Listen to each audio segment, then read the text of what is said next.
That will be available with you, आपके पास में recording रहेगा। तो जैसे कि हम यूनिट 1 पे चलते हैं और we see it here, the first question भी हम देखते हैं यूनिट 1 का, what are the machine learning technique explain with the help of diagram and example.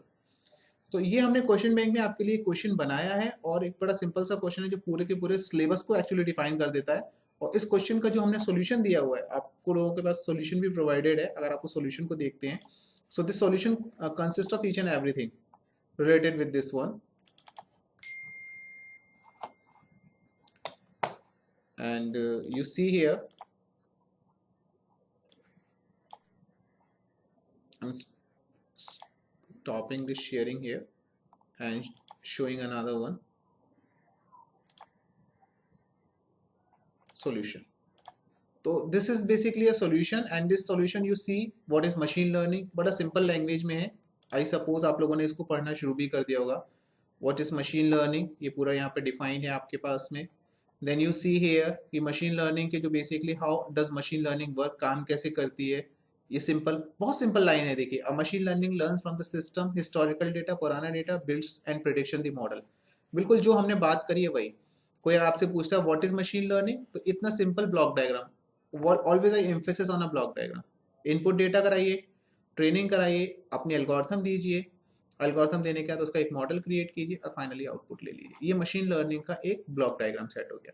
Machine learning के क्या फीचर्स होते हैं, पॉइंट वाइज यहाँ पर डिफाइंड है आपके पास। Machine learning use data detect various pattern in the given data set, it can learn from the data past and improve automatically. पास से लर्न करता है और ऑटोमेटिकली अपने आप को इम्प्रूव करता है।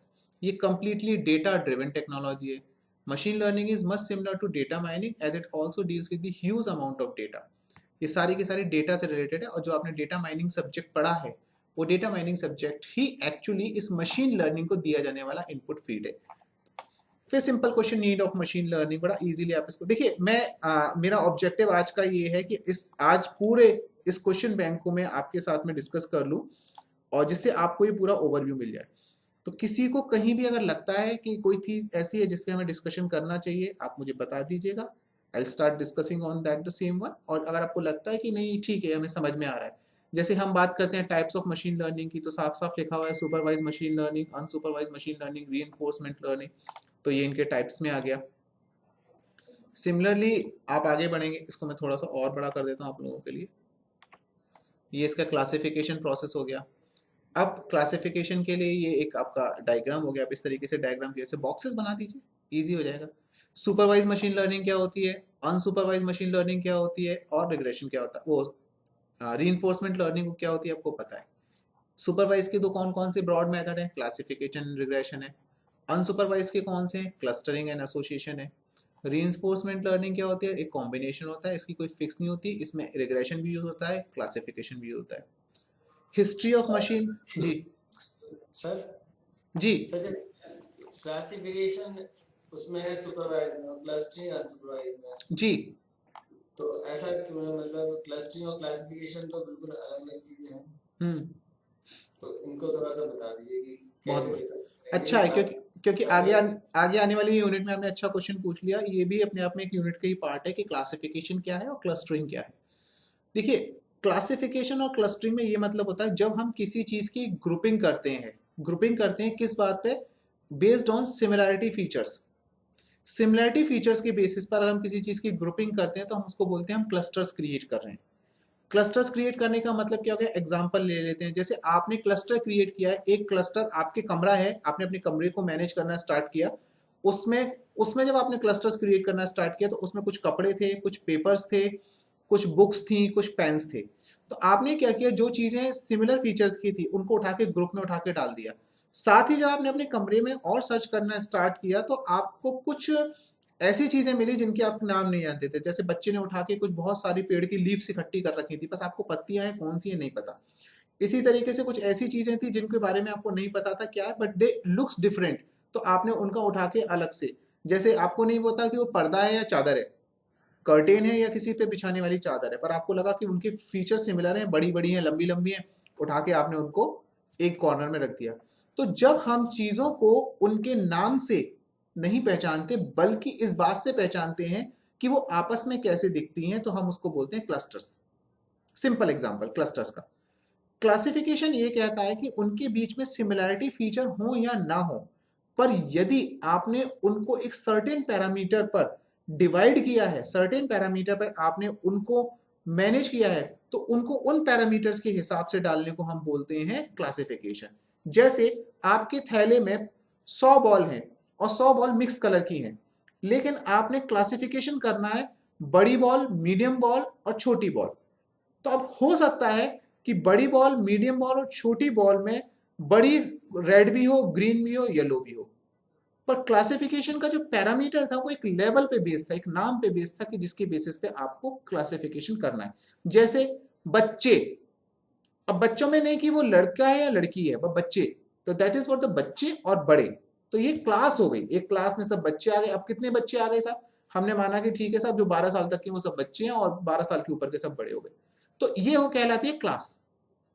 और क्लस्टरिंग कहलाती है, क्लस्टरिंग में हमें नहीं पता, लेकिन जो सिमिलरिटी है, जो दिखने वाले लोग हैं, एक से दिखने वाले लोग हैं, उनको अगर हम एक जगह रख देते हैं तो हम उसको बोलते हैं क्लस्टर्स।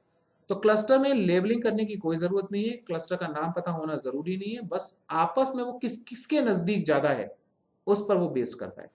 तो अगर मैंने बॉल्स का झुंड डाला हुआ और मैं उसको सिंपल क्लस्टरिंग एल्गोरिथम लगा दूं, तो क्लस्टरिंग एल्गोरिथम के हिसाब से सारी रेड बॉल एक तरफ हो जाएंगी, ग्रीन बॉल एक तरफ हो जाएंगी, येलो बॉल एक तरफ हो जाएंगी। लेकिन उसी बॉक्स के अंदर अगर मैं क्लासिफिकेशन एल्गोरिथम लगा रहा हूं तो मुझसे पूछेगा कि अगर आप क्लासिफिकेशन करना चाहते हो तो आप किस बेसिस पे क्लासिफिकेशन करना चाहते हो। सो आई मस्ट टेल कि मुझे कलर्स पे क्लासिफिकेशन करना है, मुझे साइज पे क्लासिफिकेशन करना है, मुझे वेट पर क्लासिफिकेशन करना है, किस चीज पे क्लासिफिकेशन करना है। ठीक है, तो क्लासिफिकेशन में level, name of the parameter, range of the parameter is defined, वो डिफाइंड होती है।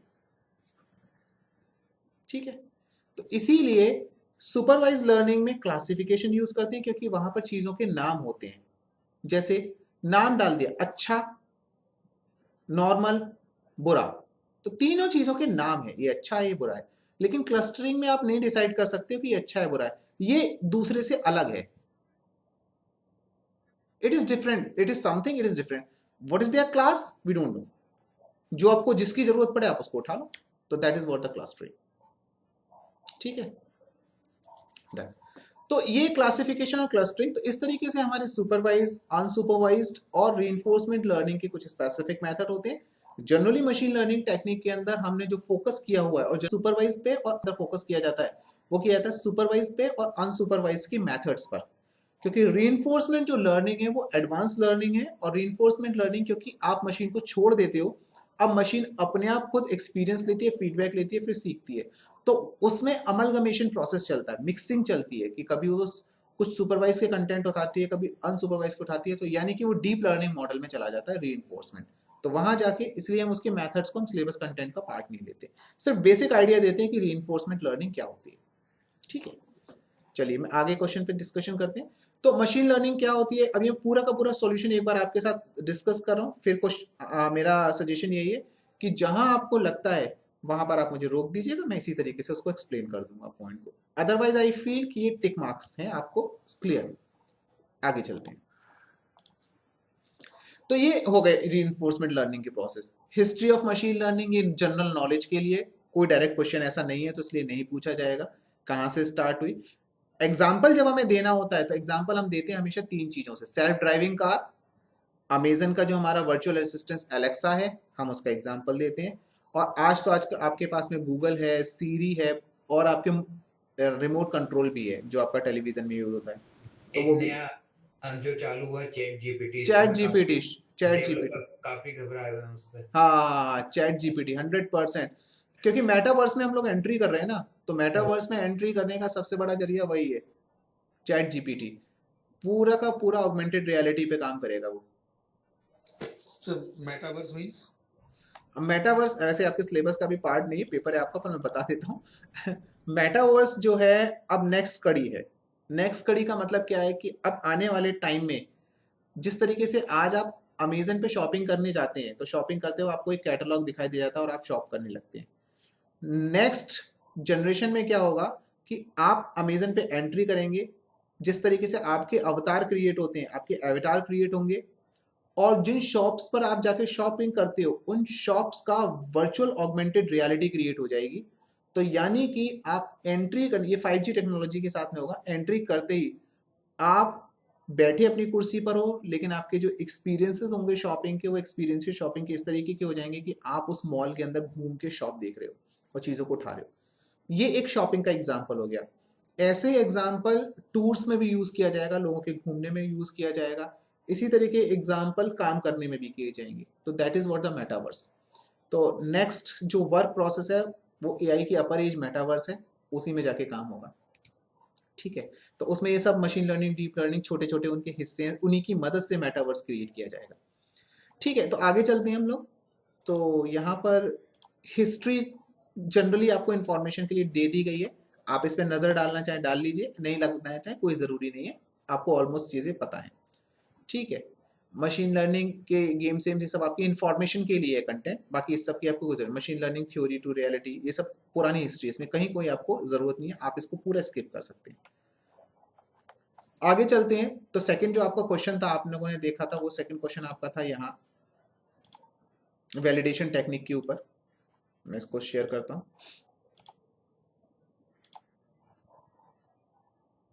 Question bank. तो सेकंड क्वेश्चन में था what do you understand by the validation technique, ये आपकी वैलिडेशन टेक्निक थी। तो हमने इसका भी आपको यहाँ पे सॉल्यूशन दिया हुआ है पूरा, और वो सॉल्यूशन यहाँ अवेलेबल है।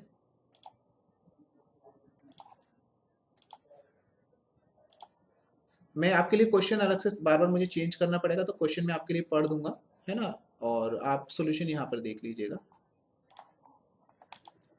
तो ये वैलिडेशन टेक्निक है।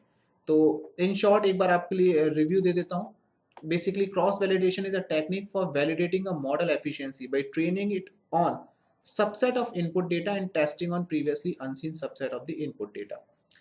बड़ी सीधे शब्दों में आप क्रॉस वैलिडेशन को समझ लीजिए। क्रॉस वैलिडेशन का मतलब ये हो गया कि इसमें हम क्या करते हैं, अगर हमारे पास 1000 का डेटा सेट है, 1000 क्वांटिटी का डेटा सेट है, तो 1000 क्वांटिटी में से 800 से तो हम उसको ट्रेन करते हैं, और 200 जिसको 20%, फॉर एन एग्जांपल 30 भी हो सकता है, 40 भी हो सकता है, 10 भी हो सकता है, रिमेनिंग पार्ट से हम उसको टेस्ट करते हैं, चेक करते हैं।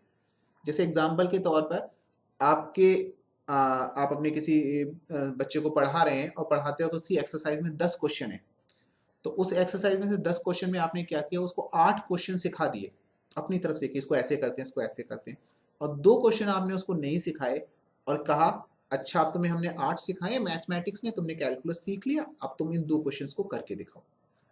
ये प्रोसेस है जो आप यूज कर रहे हैं नेचुरल लाइफ के अंदर, ये प्रोसेस कहलाता है क्रॉस वैलिडेशन।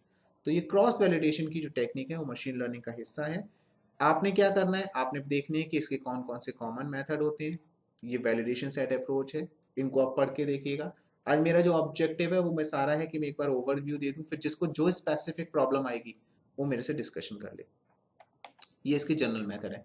तो क्रॉस वैलिडेशन क्या होता है और क्रॉस वैलिडेशन के क्या मेथड्स होते हैं, ये आपके यहाँ पर कंप्लीटली है। इससे ज़्यादा इसमें मस्ट डिटेल में नहीं आएगा। फिर आपका नेक्स्ट क्वेश्चन जो है वो है डायमेंशनलिटी रिडक्शन के ऊपर। तो introduction to dimensionality reduction, what is dimensionality reduction. In short में मैं फिर इसको फिर से ब्रीफ कर देता हूँ। थर्ड क्वेश्चन जो है आपका डायमेंशनलिटी रिडक्शन और फीचर रिडक्शन के ऊपर है। ये कहता है कि जब कभी भी हम किसी चीज़ का डेटा सेट लेके जा रहे होते हैं, तो डेटा सेट में हो सकता है कि बहुत सारे पैरामीटर्स हों। जैसे मैं आपको कई बार एग्जांपल दे चुका हूँ, किसी व्यक्ति को पहचानने के लिए, जब आप किसी पर्सन को पहचानते हैं तो पहचानने के लिए बहुत सारी चीज़ें होती हैं। उसका हेयर स्टाइल हो सकता है, उसका बियर रखने का स्टाइल हो सकता है, उसके कपड़े हो सकते हैं, कद काठी हो सकती है, उसका बोलने का तरीका हो सकता है। बहुत सारी चीज़ें ऐसी हैं जो उससे रिलेट हो सकती हैं, पर ज़रूरी थोड़ी ना आप किसी पर्सन को उसी चीज़ों से पहचानते हो। तो जब हमें लगता है कि जब किसी पर्सन को हम देखते हैं, जैसे आप मुझे ही पहचानने की कोशिश करें, तो मेरी बहुत सारी चीज़ें ऐसी हैं, हेयर स्टाइल हो गया, मेरा बोलने का तरीका हो गया, मेरी आवाज़ हो गई, मेरा फेस एक्सप्रेशन हो गया, मेरा स्माइल हो गया, मेरा स्ट्रक्चर हो गया, मतलब इतनी सारी चीज़ें हैं। तो इतनी सारी चीज़ों में से आपको सब चीज़ चाहिए। आप हो सकता है कोई नहीं, मैं तो केवल स्ट्रक्चर से लोगों को पहचान सकता हूँ। तो जब बहुत सारा डेटा सेट होता है, मल्टी डायमेंशन डेटा सेट होता है हमारे पास, तो उस मल्टी डायमेंशन डेटा सेट में से हम क्या कोशिश करते हैं, हम कोशिश ये करते हैं मल्टी डायमेंशन में से स्पेसिफिक कुछ फीचर्स को ले लेते हैं जो एसेंशियल है। इसी को बोलते हैं principal component analysis. Essential features को हम ले लेते हैं और एसेंशियल फीचर्स से ही पूरे के पूरे डेटा प्रेडिक्शन को मेंटेन करते हैं। जैसे फॉर एन एग्जांपल, आप लोग अपनी फैमिली में सिर्फ आपकी वाइफ की आवाज सुन के ही पहचान लेंगे कि वो बोल रही है या नहीं बोल रही है, फॉर एन एग्जाम्पल, है ना। एक सिंपल सा एग्जाम्पल हो गया, कोई जरूरत नहीं है देखने की, बस कहीं आवाज सुनाई देगी पता चल गया कि हाँ साहब हैं यहाँ आसपास। तो ऐसा सिचुएशन, ऐसी चीज में तो आपने क्या किया, सारे फीचर्स हटा के सिर्फ एक, वही इनकी आवाज आ गई, वरना कहीं ना कहीं यहीं पर ही है वो। तो ऐसी चीज फॉर, तो इसको बोलते हैं आपने सारे फीचर्स को हटा के रिड्यूस करके उसको केवल एक पे ले आया, और प्रिंसिपल कंपोनेंट आपने क्या बना लिया, केवल उनकी आवाज, आवाज से हमें पता चल जाएगा। तो इसको बोलते हैं प्रिंसिपल कंपोनेंट एनालिसिस। तो जो आपका नेक्स्ट क्वेश्चन नंबर 4 था, वो क्वेश्चन नंबर यही है कि प्रिंसिपल कंपोनेंट एनालिसिस क्या होता है, और इस प्रिंसिपल कंपोनेंट एनालिसिस का फुल डिस्क्रिप्शन यहाँ पर आपको है, इसमें इस सेक्शन में आपको यहाँ मिलेगा। केवल यही बहुत है ना, मतलब पीसीए डायमेंशन जी जी जी, अरे आपके सिलेबस में ही वही है। ओके, मतलब और चीजों को, और बाकी के जो 6-7 और बचे हुए उन्हें अवॉइड कर सकते हैं हम इससे। हाँ हाँ हाँ हाँ, आपके सिलेबस में ही वही है। तो देखिए यहाँ पर कोई भी आपसे अगर क्वेश्चन पूछता है डायमेंशनलिटी रिडक्शन का, तो कितना अच्छा ब्लॉक डायग्राम है, इसकी मदद से आप इसको पूरा एक्सप्लेन कर सकते हैं डायमेंशनलिटी रिडक्शन को। तो यहाँ पे टेक्निक हो गई, इसमें पहला पार्ट हो गया फीचर सिलेक्शन, दूसरा होता है उनकी डायमेंशनलिटी रिडक्शन को। फीचर सिलेक्शन में आप क्या क्या करते हैं, मिसिंग वैल्यू रेशियो निकालते हैं, लो वेरिएंस फिल्टर निकालते हैं, किस चीज में सबसे कम वेरिएंस है। वेरिएंस का मतलब क्या हो गया, कोई चीज अपने आप को बदल रही है, जैसे एक ही परिवार के लोग हैं, 4-5 लोग हैं, सबकी आंखें एक सी हैं, है ना, सबकी आंखें एक ही, हो सकता है शक्ल डिफरेंट हो लेकिन आंखें सबकी एक सी मिलती हैं, आईज सबकी मिलती हैं। तो यहां से वेरिएंस कॉफिशिएंट हम निकाल सकते हैं। ठीक है, तो इस तरीके से हम फीचर सेलेक्ट कर सकते हैं कि कौन कौन से ऐसे फीचर्स हैं। तो जब चीजों को हमें क्लासिफाई करना है, अलग अलग बताना है, तो हमें उन फीचर्स को हटाना पड़ेगा जो सिमिलर फीचर्स है ना। तो या किसी सर्टेन ग्रुप में डालना है, तो हमें ये ध्यान रखना पड़ेगा कि कौन कौन से सिमिलर फीचर्स हैं जिनकी मदद से हम इनको एक ही ग्रुप में डाला सकते हैं, इनकी क्लस्टरिंग कर सकते हैं। ठीक है, कोरिलेशन फिल्टर, रैंडम फॉरेस्ट के बारे में मैंने आपको बताया था, आगे आएगा, ये एक टेक्निक हो गई। बैकवर्ड फीचर एक्सट्रैक्शन, ये आपकी एक टेक्निक हो गई। फॉरवर्ड फीचर सिलेक्शन, तो ये फीचर सिलेक्शन के मेथड है। तो ये ब्लॉक डायग्राम बना के आइए, जब भी आपसे डायमेंशनल रिडक्शन की बात करें, एज इट इज पूरा का पूरा डायग्राम बना दीजिए, इसमें सब आपको पता चलेगा आप किस तरीके से करते हैं।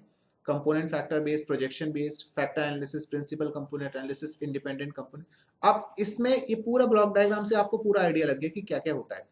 आपके सिलेबस में आपने डायग्राम बना दिया, अगर आपसे क्वेश्चन पूछते हैं डायमेंशनलिटी रिडक्शन का, अगर आपसे कहते हैं कोई टेक्निक बताइए, तो principal component analysis, direct question आएगा तो प्रिंसिपल कंपोनेंट एनालिसिस पे आएगा, है ना। अब इन्होंने ये बताया कि कर्स ऑफ डायमेंशनलिटी, डायमेंशनलिटी के क्या क्या बेसिकली क्या क्या इश्यूज हो सकते हैं, क्या डिफिकल्ट है। ऑब्वियस सी बात है कि जरूरत से ज़्यादा अगर किसी चीज़ के फीचर्स होंगे तो ऑब्वियसली हमें कोरिलेशन में, उनके फीचर सिलेक्शन में, उनके कनेक्शन में तो दिक्कत आएगी आएगी, है ना। तो ये एक तो प्रॉब्लम है ही। तो बेनिफिट्स क्या क्या है डायमेंशनलिटी रिडक्शन की, आपको यहाँ आंसर मिलेगा। डायमेंशनलिटी रिडक्शन से फीचर से space required to store the data set, भाई एक ही चीज की आपके पास 10 इंफॉर्मेशन है तो जगह ज़्यादा चाहिए, और अगर आपके पास इंफॉर्मेशन लिमिटेड है ऑब्वियसली तो आप जगह बचा सकते हैं। ठीक है, कंप्यूटेशनल प्रॉब्लम आपकी कम हो जाती है, ये दूसरा पॉइंट है। ठीक है, फिर विजुअलाइजेशन ऑफ डेटा आसान हो जाता है, देखने में आपको आसानी होती है चीज़ों को समझने में।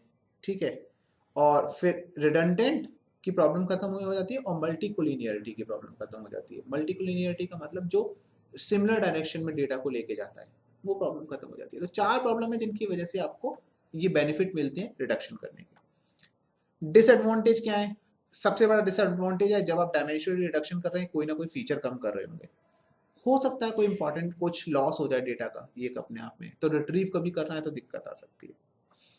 फिर है आपके पास में नेक्स्ट हेडिंग है कि फीचर सिलेक्शन का प्रोसेस क्या होता है। ये प्रोसेस है, हेडिंग डाल सकते हैं हम डायरेक्टली, कोई पूछता है फीचर सिलेक्शन क्या होते हैं, तो फीचर सिलेक्शन करने का पहला मेथड है फिल्टर मेथड, दूसरा है रैपर मेथड्स है, एम्बेडेड मेथड है। ये इन जनरल आपसे डायरेक्टली पूछा सकता है। फिर जो हम बात कर रहे थे, देखिए common technique of dimensionality reduction, तो principal component analysis is the major one, और बाकी टेक्निक्स भी यहाँ पर है। तो जैसा कि अभी पूछा क्वेश्चन कि बाकियों पे मैं नहीं देना क्योंकि आपके सिलेबस में सिर्फ पीसीए है, तो आपको सिर्फ पीसीए ही पढ़ना है। ये देखिए कंप्लीटली पीसीए का पूरा यहाँ पर दिया गया है कि कैसे आप कर सकते हैं, और पीसीए के बारे में इंफॉर्मेशन कैसे सकते हैं, वो सारा का सारा इंफॉर्मेशन आपके पास में यहाँ अवेलेबल है कि कैसे प्रिंसिपल कंपोनेंट। टॉपिक का मतलब आपको क्लियर होना चाहिए। प्रिंसिपल कंपोनेंट का मतलब क्या है कि जब आप किसी की डायमेंशनलिटी को रिड्यूस करना चाह रहे हैं तो आपको ये पता होना चाहिए कि कौन सा ऐसा प्राइमरी फैक्टर है जिसकी वजह से मैं अपने डेटा सेट को ट्रेन करूंगा। जैसे एग्जांपल मैंने अभी आपको लिया था कि आप मैथ्स की बुक में से 10 क्वेश्चन कराते हैं, 10 में से 8 क्वेश्चन आप करा देते हैं। तो अब जरा ध्यान से समझिएगा, 8 क्वेश्चन जब आप चूज कर रहे हैं तो यानी कि आप ये चूज कर रहे हो कि अगर वो कैलकुलस का है तो एक क्वेश्चन में डिफरेंशिएशन का भी इसको करा दूं, एक मैं इसको सेकंड ऑर्डर का भी करा दूं। तो अल्टीमेटली आप क्या कर रहे हो, उन क्वेश्चंस में से, उस डेटा सेट में से प्रिंसिपल कंपोनेंट आइडेंटिफाई कर रहे हो। तो प्रिंसिपल कंपोनेंट आइडेंटिफाई करने का मतलब है, तो एग्जांपल इन्होंने यहाँ दिया भी हुआ है, इमेज प्रोसेसिंग में यूज होता है, मूवी रिकमेंडेशन सिस्टम में यूज होता है, पावर ऑप्टिमाइजेशन में यहाँ पर यूज होता है ये। तो इस तरीके से आपकी ये प्रिंसिपल कंपोनेंट एनालिसिस का ये पूरा का पूरा प्रोसेस है। जहां आपको लगता है, बाकी आपको पढ़ने की जरूरत नहीं है, जहां आपको लगता है वहां आप मेरे से पूछ सकते हैं, डिस्कशन कर सकते हैं। अच्छा, इसका कोई न्यूमेरिकल भी होता है क्या, पीसीए का कोई न्यूमेरिकल? देखिए एज सच थियोरेटिकल पार्ट है तो न्यूमेरिकल तो 99% नहीं आना चाहिए, ठीक है, 99% ये मान के चलिए इसका न्यूमेरिकल नहीं आएगा।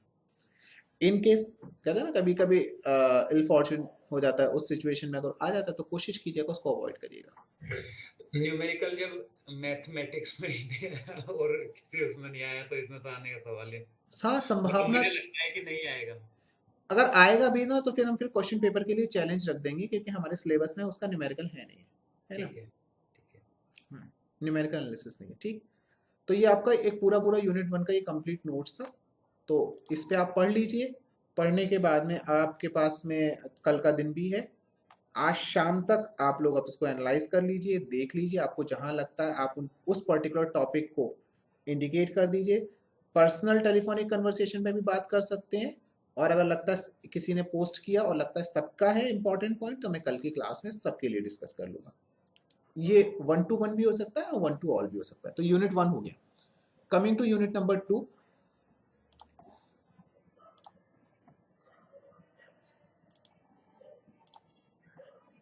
यूनिट नंबर 2 इंटरेस्टिंग है। इसमें पहला क्वेश्चन था what are the common methods of distance measure, what is the need of distance measure. दूसरा क्वेश्चन है एक्सप्लेन द क्लस्टरिंग मेथड। तीसरा क्वेश्चन है explain the iterative distance based clustering. चौथा question है what is the continuous and categorical data. पांचवा question है discuss and explain the step of K means clustering. छठवां question है hierarchical clustering. तो आप गौर से देखिए इन पूरे क्वेश्चंस के अंदर तीन चीज मेजर हैं। एक तो डिस्टेंस वाला पार्ट, दूसरा क्लस्टरिंग वाला पार्ट, और तीसरा इंपॉर्टेंट पार्ट है के मींस क्लस्टरिंग का। तीन मेजर एस्पेक्ट दिखाई दे रहे हैं। इसका जो हमने सॉल्यूशन तैयार किया है उस सॉल्यूशन को हम देखते हैं, ओपन करते हैं। तो सॉल्यूशन जो हमने इसका तैयार किया, मैं इसको स्टॉप करता हूं और सॉल्यूशन दिखाता हूं। सॉल्यूशन 2, तो सबसे पहले हमने डिस्टेंस मेजर को यहाँ पे डिफाइन किया क्योंकि हमने 3 मेजर पार्ट में डिवाइड किया इस पूरी की पूरी यूनिट को। डिस्टेंस मेजर करेंगे, डिस्टेंस मेजर करने के बाद में क्लस्टरिंग को समझेंगे, क्लस्टरिंग के टाइप को समझेंगे, और तीसरा पार्ट है क्लस्टरिंग में के मींस क्लस्टरिंग। इस पर पक्का क्वेश्चन आना ही आना है। तो के मींस क्लस्टरिंग, क्लस्टरिंग क्या होती है, के मींस क्लस्टरिंग, ये इसका मेजर पार्ट है। तो आप ये देखिए, याद होगा आपको जब मैंने पढ़ाया था, इसकी रिकॉर्डेड वीडियो भी अवेलेबल है, ठीक है। तो मैंने डिस्टेंस के बारे में बताया था, फिर से एक बार आपको जनरल डिस्टेंस बता देता हूँ, बाकी ये इसके इंटरनल जो टाइप्स हैं वो एक बार रीड करके देखिएगा, याद ना आए तो मेरे से फिर पूछ लीजिएगा। डिस्टेंस की बात करते हैं। देखिए हम मशीन लर्निंग में हमारा काम क्या होता है, मशीन लर्निंग में हमारा ऑब्जेक्टिव ध्यान से रखिएगा, ऑब्जेक्टिव क्या है, या तो वो क्लासिफिकेशन है या क्लस्टरिंग है। अब क्लासिफिकेशन है या क्लस्टरिंग है तभी आगे चल के किसी काम में आएगी। जैसे एग्जाम्पल के तौर पर आप हैं, आपको कार चलाना आता है, फॉर एन एग्जाम्पल आपने अपने ट्रेनिंग डेटा सेट से कार चलाना सीखा है।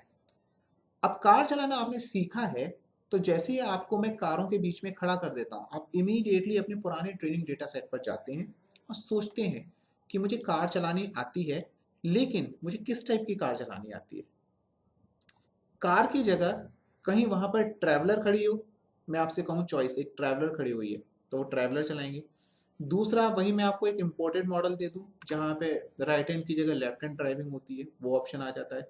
तीसरा मैं आपको वो गाड़ी दे दूं जिस गाड़ी के अंदर गियर्स ही नहीं है, विदाउट गियर कार है, तो इन सब सिचुएशन में आपका ब्रेन क्या करना स्टार्ट करेगा, आपका ब्रेन रिकॉग्नाइज करेगा और चीजों को अपनी लर्निंग से मैच करने की कोशिश करेगा।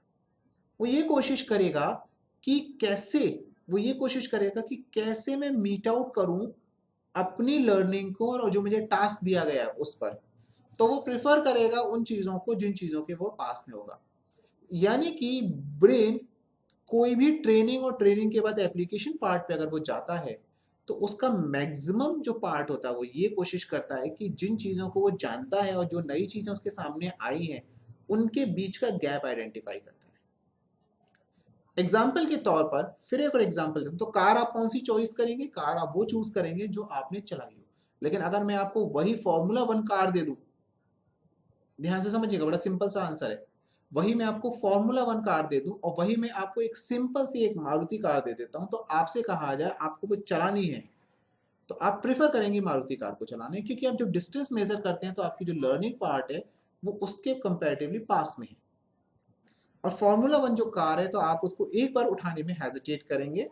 क्यों करेंगे? क्योंकि डिस्टेंस आप कैलकुलेट करेंगे मेरी लर्निंग के बीच में और रिक्वायर्ड स्किल के बीच में थोड़ा सा गैप है। ये बिल्कुल वैसा ही एग्जाम्पल है जैसा कि मैं आपसे कहूँ आपको जंप करना आता है, आप कहेंगे यस आई नो। फिर मैं कहूंगा कि आपको एक मंजिल से कूदना आता है from the first floor, you can't jump. क्यों नहीं कूदेंगे आप? क्योंकि आप ये कैलकुलेट करेंगे कि जो मुझे जंपिंग आती है वो जंपिंग आती है मुझे 2 या 3 फीट या 4 फीट से कूदने की। लेकिन 10 फीट से कूदने की अगर कोई बात करता है या 12 फीट से कूदने की कोई बात करता है, दैट आई डोंट नो, तो डिस्टेंस। तो मशीन लर्निंग ट्रेनिंग के बाद जब यूज होती है तो हमेशा क्या करती है, जो उसका लर्न डेटा सेट है और जो एक्चुअल डेटा सेट है उनके बीच में गैप होती है, इस गैप को ही हम डिस्टेंस कहते हैं। तो इन शॉर्ट आप समझ सकते हैं कि डिस्टेंस क्या है, ये डेटा सेट्स के बीच में, फीचर्स के बीच में डिसिमिलैरिटीज है। कितनी डिसिमिलैरिटीज है उतनी ही डिस्टेंस ज्यादा। तो ये इसके कुछ मेथड्स हैं, ये मेथड्स मैंने पढ़ाए थे। यूक्लिडियन डिस्टेंस हम कई बार यूज करते हैं, बहुत बार आती है हमारे यूज में, तो इसको मल्टीपल टाइम हमने रेफरेंस साइट किया था। तो इसको निकालने का तरीका यहाँ, आपको कुछ नहीं करना है, आपने ये हेडिंग लिखनी है, यूक्लिडियन डिस्टेंस आ जाएगा, ये डायग्राम बनाना है, बस इसी तरीके से, और अपने जो भी कंटेंट है वो लिख देते हैं। फिर उसके बाद मैनहट्टन का था, फिर जैकार्ड का था, ये सब डायग्राम आपको बस इनका ही ध्यान रखना है। ऐसे डायग्राम बना के आ जाइए, आपका बहुत अच्छा हो जाएगा उसमें, है ना।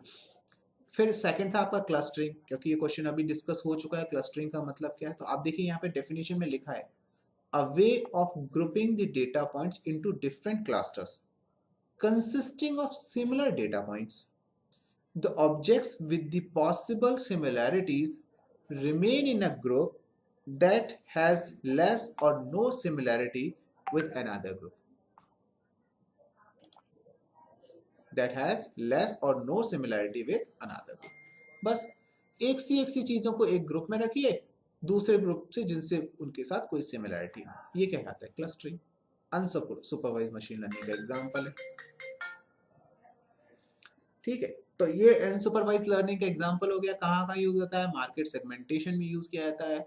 ये सब हम पुराना पढ़ चुके हैं। अमेजन और नेटफ्लिक्स इसको बहुत अच्छे से यूज करते हैं। कैसे यूज करते हैं? जो यूजर्स हैं तो हमारा जो उनका रिकमेंडेशन सिस्टम है कपड़े बेचने का, सामान बेचने का या पिक्चरें हमें रिकमेंड करने का, वो क्लस्टरिंग के बेसिस पर होता है। वो हमें ऑफर कर देता है इसमें से छांट लो, तो वो क्या करता है, क्लस्टर बना के देखता है। आपने एक थ्रिल मूवी देख ली, अब उसने सारी की सारी आपको थ्रिलर ही दिखानी है नेटफ्लिक्स को। ये उसने उसकी मशीन लर्निंग काम कर रही है, एक्चुअल में काम कर रही है। उसके जो डेटा साइंटिस्ट हैं, जो मशीन लर्निंग के एक्सपर्ट इंजीनियर्स हैं, वो काम कर रहे हैं।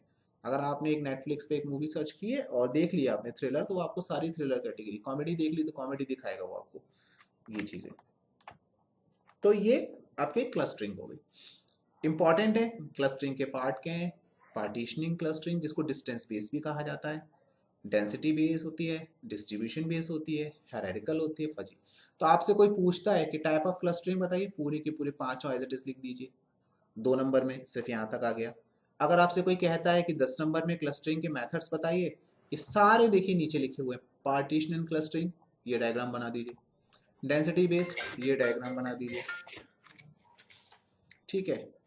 डिस्ट्रीब्यूशन बेस, ये डायग्राम बना दीजिए। हायरार्किकल क्लस्टरिंग, ये डायग्राम बना दीजिए। पढ़ते वक्त जिसको समझ में ना आए, जहां डाउट हो जाए, वो मेरे से पूछ लीजिए। फिर नेक्स्ट है आपका जो सेकंड में, वो है के मींस एल्गोरिथम। एक क्वेश्चन है मेरा यहाँ पे। प्लीज प्लीज पूछिए। इसमें एक क्वेश्चन था, जैसे डेटा माइनिंग में था मॉडल बेस्ड क्लस्टरिंग मेथड्स, तो मेरे ख्याल से यही ऑप्शंस अवेलेबल होंगे। राइट राइट, सिर्फ शब्दों का मैं यही लिख कर आया क्वेश्चन जो इस तरीके था ना, मॉडल बेस्ड। मेरे को ये लगा कि शायद मॉडल बेस्ड क्लस्टरिंग एक स्पेसिफिक टाइप ऑफ क्लस्टरिंग है, बट ये पांचों ऑप्शन आ जाएंगे इसमें, राइट? राइट एक्चुअली देखिए, ये बड़ा अच्छा क्वेश्चन आपने पूछ लिया, हो सकता है आगे भी ऐसी सिचुएशन है। सी है क्या प्रोसेस, पूरा कहानी क्या है। किसी भी चीज को चलने के लिए उसको कुछ खाने को चाहिए, इनपुट चाहिए। इनपुट कौन है? डेटा। इनपुट कौन है? डेटा। डेटा क्या है? डेटा वो है जो अवेलेबल है, जो हमें दिखता है, जो भी हमें दिखाई देता है वो सब डेटा है। पर वो डेटा किसके काम का है और कहाँ जरूरी है वो निर्भर करता है कि किसकी जरूरत का पार्ट है। ठीक है, अब जैसे किसी को सपोज कीजिए टी शर्ट बेचनी है, तो उसके लिए डेटा कौन है? उसके लिए टी शर्ट बेचने के लिए डेटा वो है जो टी शर्ट्स के यूजर है, वो डेटा है। तो जिसको साइकिल बेचनी है तो उसको वो साइकिल चलाने वाले लोग चाहिए, उसको 70 साल के लोग नहीं चाहिए जो साइकिल चला रहे हैं, उसको वो लोग चाहिए। यानी कि सबसे ज्यादा बच्चों को साइकिल दिलाई जाती है जब वो अपनी 3rd-4th क्लास में आ जाते हैं। 3rd-4th क्लास से लेके वो 7th-8th तक साइकिल चलाते हैं। तो उसको 3rd से लेके 7th-8th तक के क्लास के बच्चे चाहिए साइकिल के लिए। या उसको कौन चाहिए? फिर चाहिए वो जो अपने आप को फिट रखना, यानी कि 25 से 35 के बीच के लोग हैं, वो साइकिल फिर दोबारा खरीदते हैं। फिर तो ये जो ऑब्जेक्टिव्स हैं वो ऑब्जेक्टिव्स के बेसिस पे डेटा। तो पहली चीज जो खुराक है वो डेटा। अब इस डेटा का करना क्या है? तो इस डेटा को जो करने के लिए हम प्रोसेस यूज करते हैं, उस प्रोसेस को बोलते हैं एल्गोरिथम। उठा के यहां से यहां रख दो, वहां रख दो, ये लेना है, इसकी जरूरत है, इसे काट दो, इसे हटा दो, इसे छांट दो, इसमें से केवल इसकी जरूरत है।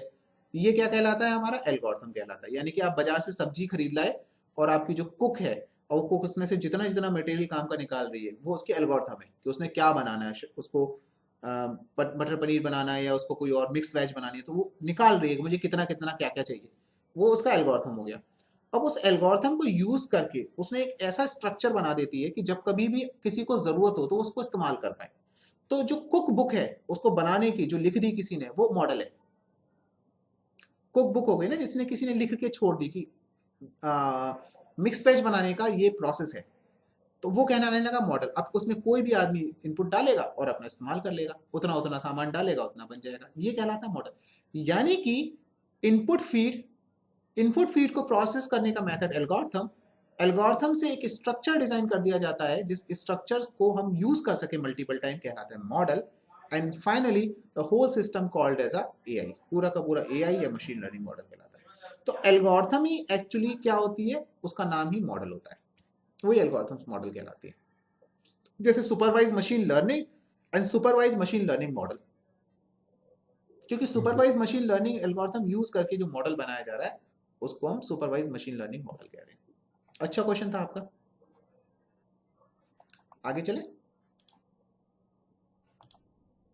तो ये सारे एल्गोरिथम है। सो लास्ट में आपका जो था एप्लीकेशन ऑफ क्लस्टरिंग कहाँ कहाँ यूज होता है, देखिए सब लिखा हुआ है, बड़ा अच्छा लिखा हुआ है।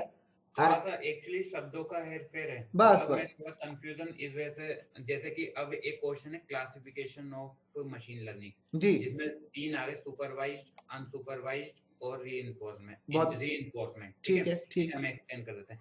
अब हम जब जाते हैं सुपरवाइज्ड के अंदर, 2 पार्ट हो गए, क्लासिफिकेशन एंड रिग्रेशन। ठीक है। ठीक है, अब यहाँ पर जो कंफ्यूजन मुझे क्लासिफिकेशन के साथ है, पहला कंफ्यूजन मेरे को ये था क्लासिफिकेशन ऑफ मशीन लर्निंग, अलग आंसर हो गया। अब इसके अंदर एक सबसेट बन गया क्लासिफिकेशन रिग्रेशन। बहुत बढ़िया। अगर इसमें क्वेश्चन घूम जाता है ना, तो वही थोड़ा सा आंसर में। आपने बहुत अच्छा किया, इतने अच्छे एग्जाम्पल के साथ में क्वेश्चन पूछा, थैंक यू। देखिए, क्लासिफिकेशन ऑफ मशीन लर्निंग, ये वही क्लासिफिकेशन है जो आपको 3rd और 2nd क्लास से पढ़ाना शुरू कर दिया गया था। मतलब क्लासिफिकेशन मतलब टाइप्स, बताइए टाइप्स कितने टाइप के होते हैं, कितने तरीके के होते हैं। और अंदर जो क्लासिफिकेशन यूज कर रहा है वो ये कह रहा है कि जब मशीन लर्निंग आप पढ़ रहे हो तो आप कितने तरीके से इसको ऑब्टेन कर सकते हो, कितने तरीके से प्रोसेस कर सकते हो। तो अब आपका जब क्वेश्चन आता है कि बताइए how many types of supervise machine learning are there, तब आप बोलेंगे कि 2 तरीके की, एक में क्लासिफिकेशन मेथड है और दूसरा हमारा रिग्रेशन मेथड है। और वो कि मशीन लर्निंग के ही क्लासिफिकेशन बताइए, तो फिर आपको ये बताने पड़ेंगे ना मशीन लर्निंग की ब्रॉड कैटेगरीज क्या है। ये तो आपको 2 मिनट समझना पड़ेगा कि ये एक्शन वर्ब है या ऑब्जेक्ट या नाउन है, ये डिफरेंस हो जाता है बस। ठीक है, दैट्स नाइस। तो यहां पर हम आगे चलते हैं और फिर डिस्कशन कर लेते हैं इसके ऊपर, यूनिट 2 के सॉल्यूशन पर। तो ये आपके टाइप होगा। अब देखिए, how to choose a feature selection method. Feature selection पे कितना अच्छा डायग्राम दिया हुआ है। कोई आपसे पूछता है कि बताइए फीचर कैसे सेलेक्ट किए जाते हैं, कुछ मत कीजिए, बस ये डायग्राम याद कर लीजिए और जो डायग्राम में लिखा है उसको ही लिखाइए, मतलब इसके ब्लॉक जो लिखे हैं उनको ही नीचे लिस्ट करिए, एक एक लाइन लिखते जाइए इनके बारे में। इनपुट वेरिएबल क्या होता है, न्यूमेरिकल क्या होता है, कैटेगरल क्या होता है, आउटपुट वेरिएबल क्या होते हैं, इन्हीं को लिखते चले जाइए। आपका बहुत बढ़िया क्वेश्चन तैयार हो जाएगा 10 नंबर तक का। ठीक है, तो ये फीचर सिलेक्शन है। तो फीचर सिलेक्शन जो हम करते हैं वो 2 तरीके से करते हैं, एक न्यूमेरिकल मेथड होता है, एक तुम्हारा आपका कैटेगरल मेथड होता है। तो न्यूमेरिकल एंड कैटेगरल मेथड होता है जिसमें हम क्या करते हैं, जब नंबर हमारा नंबर की फॉर्म में होता है तो हम उसको न्यूमेरिकली डिफाइन करते हैं, और दूसरा हमारी कैटेगरी, जैसे it's good, it's bad, it's nice, it's not nice, तो ये कैटेगरीज कहलाती हैं। तो क्लासिफिकेशन तो हम ऐसे भी कर सकते हैं ना, ये बच्चा फर्स्ट आया, सेकंड आया, थर्ड आया, फोर्थ आया, तो ये हो गया न्यूमेरिकल क्लासिफिकेशन। और दूसरा तरीका क्या हो गया कि हमने कहा कि नहीं ये टॉपर है, ये एवरेज है और ये पुअर परफॉर्मर है। तो कैटेगरी के फॉर्म में हम इसको दे रहे हैं इसमें। तो हमारा जो क्वेश्चन है वो क्वेश्चन यही है कि what is continuous and categorical data. तो न्यूमेरिकल डेटा जो होता है वो कंटिन्यूअस कहलाता है, और कैटेगरल डेटा जो होता है वो एक रेंज को डिफाइन करता है कि इस रेंज से इस रेंज के बीच में। तो यहाँ पर आपका ये सब दिया गया, न्यूमेरिकल इनपुट दिए गए कि किस तरीके से डेटा क्लासीफाई किए थे, कैटेगरल इनपुट क्या होते हैं, ये सारी की चीजें यहाँ पे दी गई। ये टेबल देखिए कितना अच्छा टेबल है कि न्यूमेरिकल इनपुट है, न्यूमेरिकल में क्या क्या फीचर्स इसके हो सकते हैं, ये जो भी आपका यहाँ लिखा है वो सारा का सारा इसमें टेबलर फॉर्म में जनरेट करके दे दिया। ये मोस्ट इंपॉर्टेंट है, के मींस क्लस्टरिंग एल्गोरिथम। आपने क्या करना है, ये क्या होती है आपको पता है, क्लस्टरिंग क्या होती है, आप ये याद रखिए क्लस्टरिंग क्या है। क्लस्टरिंग समझ में आ गई, फिर आप डिफाइन कर दीजिए के मींस क्या है, तो आपका के मींस क्लस्टरिंग बन जाएगा। जब आप ये के मींस क्लस्टरिंग एल्गोरिथम पढ़ लेते हैं तो आपसे वो पूछता है कि इसके स्टेप्स क्या हैं। तो यहाँ देखिए कैसे काम करती है, ये स्टेप रख लीजिए बिल्कुल अच्छे से। सबसे पहले के डिसाइड करना है, फिर के बाद सेंट्रोइड डिसाइड करने हैं, फिर न्यू डेटा सेट डिसाइड करना है, फिर ये करना है, हो गया काम। ये डायग्राम दे दीजिए अगर आप दे सकते हैं, ये वाला डायग्राम। ये 2 डेटा सेट हैं, अब इस समय एक से दिख रहे हैं सारे, क्योंकि इनको कोई भी कैटेगरी में डाला नहीं गया।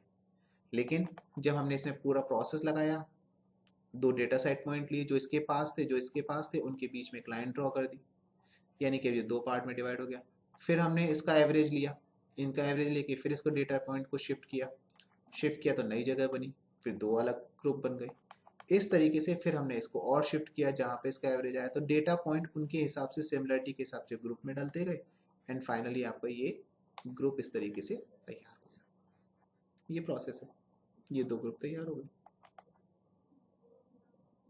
ऐसे आपके जो फैले हुए डेटा था वो फैला हुआ डेटा 2 ग्रुप में हो गया। तो कलर्ड पेन लेके जाइएगा, अच्छी बात है, और इस तरीके से आप इन डायग्राम्स की मदद से आप बता दीजिए। तो के मींस क्लस्टरिंग बहुत आसान हो गया। इन शॉर्ट सारा का सारा के मींस क्लस्टरिंग कहाँ पर डिफाइंड हो गया, के मींस क्लस्टरिंग डिफाइंड हो गया सिर्फ इन पॉइंट्स पर। 1 2 3 4 5 6 7, ये 7 पॉइंट लिखिए और 7 पॉइंट के साथ में ये डायग्राम बना दीजिए। अगर जैसे मेरी अंडरस्टैंडिंग है के मींस एल्गोरिथम को लेकर, कुछ न्यूमेरिकली बेस्ड अंडरस्टैंडिंग है, जैसे 2 पॉइंट्स हो गए, सेंट्रोइड हमने बना दिए, फिर उस हर सेंट्रोइड के बेसिस पर हमने पॉइंट्स को कंपेयर करा, ठीक है, फिर वो कंपेयर करने के बाद वो पॉइंट उस पर्टिकुलर के ग्रुप के साथ शिफ्ट हो गया। मतलब एक ये सारा प्रोसेस यूक्लिडियन डिस्टेंस के ऊपर है, बिल्कुल। तो अगर मैं मैथमेटिकली इसे डिफाइन करता हूँ इन प्लेस ऑफ मतलब डिपिक्शन, मतलब ये विजुअल ग्राफ्स, तो मतलब ये सही होगा। हाँ बिल्कुल 100%, ये बिल्कुल सही है जिसको आप बता रहे हैं, this is absolutely the right one. ऐसे ही हम इसको डिफाइन कर रहे हैं। हम कर क्या रहे हैं, हमने सिंपली, हमने पास सारा डेटा एक साथ फैला हुआ था, तो हमने क्या किया, 2 डेटा पॉइंट डिसाइड कर लिए जिनके 2 ग्रुप बना रहे हैं। इन 2 ग्रुप के साथ में हमने कंपेयर करना स्टार्ट किया फीचर्स को, और फीचर्स को कंपेयर करने के साथ में हमने क्या किया, इनके बीच की एक यूक्लिडियन डिस्टेंस क्रिएट करी, और क्रिएट करने का 2 सेंट्रोइड क्रिएट कर दी। अब ये जो 2 सेंट्रोइड क्रिएट हुए, इनको इनके ग्रुप में कंपेयर किया जो हमने बनाया, और उन ग्रुप से उनकी डिस्टेंस को कैलकुलेट किया, और डिस्टेंस को कैलकुलेट करने के बाद न्यू डेटा पॉइंट शिफ्ट हो गया। अब इस न्यू डेटा पॉइंट के रेस्पेक्ट में फिर कैलकुलेशन करी, मल्टीपल कैलकुलेशन, और चेक किया कि अब इससे डिस्टेंस क्या है। तो हो सकता है कि अब ये जो पॉइंट जो इस ग्रुप में पड़ा हुआ था वो इसके अब पास हो जाए, इससे दूर हो जाए, तो उठा के इसको फिर इधर रख दिया, ऐसे। तो एग्जैक्टली। सो एक्चुअली मेरा क्वेश्चन ये इस वजह से आया था, जैसे मैंने डेटा माइनिंग में अंडरस्टैंडिंग ली थी केमींस की, तो वो मैंने न्यूमेरिकल बेसिस, न्यूमेरिकल मतलब पॉइंट्स बेसिस पर ली थी। तो उनके बीच में डिस्टेंस निकाली और कैसे एक पॉइंट फिर केस दूसरे केस मतलब शिफ्टिंग जो जिस तरीके से हो रही है पॉइंट्स की के साथ शिफ्टिंग, सेंट्रोइड के साथ शिफ्टिंग हो रही है, फिर एक न्यू सेंट्रोइड डिफाइन हो जाता है। तो उसी वजह से मतलब मेरा क्वेश्चन ये था कि अगर जो डेटा माइनिंग में मैंने अंडरस्टैंडिंग ली है, अगर मैं एज इट इज उसे मशीन लर्निंग में भी कर देता हूँ तो मेरे ख्याल से सेम ही चीज है ये। सब कुछ सेम है। डेटा माइनिंग का मतलब मैंने आपको कहा ना, मशीन लर्निंग के लिए डेटा इनपुट फीड जो है वो डेटा माइनिंग है। बस एग्जैक्टली बस वो वही है। डेटा फीड जो आप उठा रहे हो उसको डेटा माइनिंग कह रहे हो। माइनिंग का मतलब क्या है कि डेटा निकालना, माइंस, डेटा खोद के निकालना। किसके लिए जरूरत है? किसी काम के लिए जरूरत है। अब उसको करने के प्रोसेस क्या है भाई? माइन अगर खोदने जाएंगे तो कुछ ना कुछ तो तरीका होगा उसका। That is what the only thing. Exactly.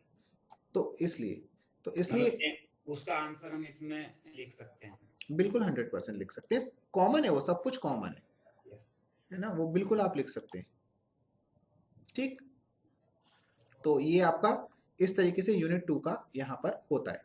पढ़ के देख लीजिएगा। फिर आपको कह रहा हूँ कि जहाँ आपको लगता है doubt, you please discuss with me, और जब आप मुझसे जो स्पेसिफिक क्वेश्चन पूछेंगे वही स्पेसिफिक क्वेश्चन मैं आपको यहाँ पर एक्सप्लेन कर दूंगा।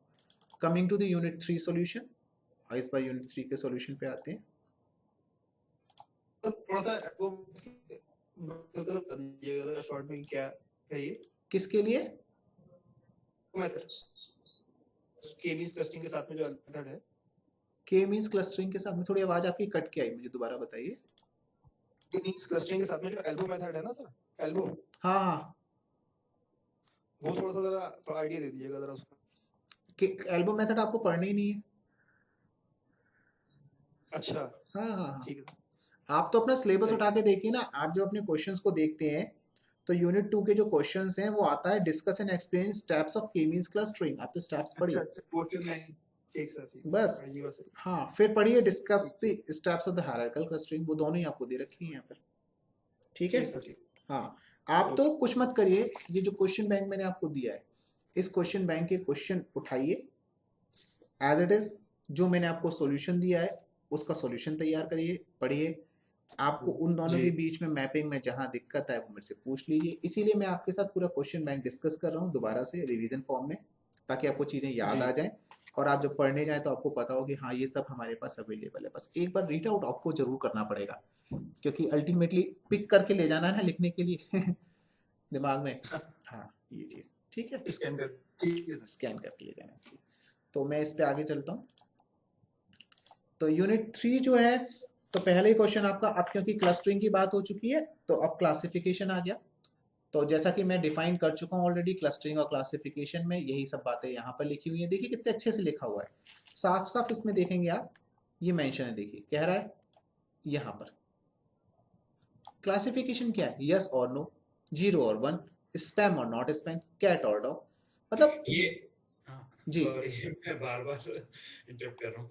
मैं ये कहना चाह रहा था, ये जैसे कि क्लासिफिकेशन, अब हमने जैसा अभी डिस्कस करा थोड़ी देर पहले, सुपरवाइज लर्निंग के अंदर जो क्लासिफिकेशन और रिग्रेशन होता है, तो ये यहाँ पर जो एक्सप्लेनेशन है क्लासिफिकेशन की है। पहले क्लासिफिकेशन एल्गोरिथम, इसको पूरा नाम आप यूज कीजिए बार बार तो आपको सही से समझ में रहेगा। क्लासिफिकेशन एल्गोरिथम, किसकी क्लासिफिकेशन? सुपरवाइज मशीन लर्निंग के दो कंपोनेंट है, क्लासिफिकेशन और रिग्रेशन, जिसमें से हम पहला है क्लासिफिकेशन एल्गोरिथम, जो हम यहाँ पर यूनिट 3 में अंडरस्टैंडिंग ले रहे हैं। बिल्कुल बिल्कुल ओके बिल्कुल नहीं, आप बिल्कुल इंटरप्ट नहीं कर रहे हैं, आप बिल्कुल सही कर रहे हैं। मैं चाहता हूं कि ये पूरा सेशन इंटरेक्टिव ही रहे, क्योंकि जब आप इंटरेक्ट करेंगे ना तभी वो जो छुपी हुई चीजें हैं ना जो मुझे नहीं पता कि आप लोगों को पता है या नहीं पता है, आप लोग उस पर सोच पाए नहीं पाए, वो तभी पता चल पाती है। ठीक है, तो ये सुपरवाइज मशीन लर्निंग का एक प्रोसेस है जिसको कि हम बोलते हैं क्लासिफिकेशन एल्गोरिथम। क्लासिफिकेशन का मतलब यहाँ पर टाइप्स नहीं है, वहां पर टाइप्स ऑफ मशीन लर्निंग है वो क्लासिफिकेशन का मतलब। यहाँ पर क्लासिफिकेशन एक प्रोसेस है। वो प्रोसेस क्या कहता है, वो ये कहता है कि कई बार आपको लाइफ में इन चीज़ों की ज़रूरत होती है जहाँ पर आप डिसीजन लेते हैं, और डिसीजन लेते वक्त ये कहते हैं कि ये चीज़ ये है और ये चीज़ वो है। जैसे मिठाई अच्छी है और ख़राब है, तो that is what the classification. ये शॉप अच्छी है, ये ख़राब है, ये महंगा है, ये सस्ता है। ऐसे ही बहुत सारे की चीज़ें ऐसी आएंगी जहाँ पर आपको उनको एक क्लास में डालना पड़ेगा, regardless of their other features. बाकी की फीचर्स को आप ध्यान भी नहीं दे रहे हो, बस आप सिर्फ इस चीज़ पे ध्यान दे रहे हो कि वो अच्छा है बुरा है। मतलब गुड प्लेयर्स, अगर मैं आपसे पूछूं अच्छे खिलाड़ी, तो अच्छे खिलाड़ी में आपसे नाम लिया जाए तो आप ये थोड़ा ना कहोगे केवल इंडियंस के अच्छे खिलाड़ी हैं। हो सकता है कि आप खिलाड़ी अच्छा चाइना का भी ले लो, इंडिया का भी उठा लो, कहीं का भी उठा लो। तो क्लास है कि अच्छे खिलाड़ी ये हैं। जैसे अभी वर्ल्ड कप फाइनल हुआ तो सब लोगों ने देखा था और सब लोगों को पता चला कि मैसी भी थे वहां पर और एम्बापे भी थे। तो कोई ये नहीं कहेगा कि अच्छे प्लेयर्स में मैसी और एम्बापे एक साइड नहीं आएंगे, जबकि दोनों अलग अलग टीम को बिलोंग करते थे, लेकिन अच्छे प्लेयर्स में एक ही साइड में आ गए। तो ये क्लासिफिकेशन एल्गोरिथम होती है। ठीक है, तो क्लासिफिकेशन एल्गोरिथम सुपरवाइज, क्योंकि यहाँ क्लास है, क्योंकि यहाँ नाम है, यहाँ लेवल है, उसके हिसाब से क्लासिफिकेशन होता है।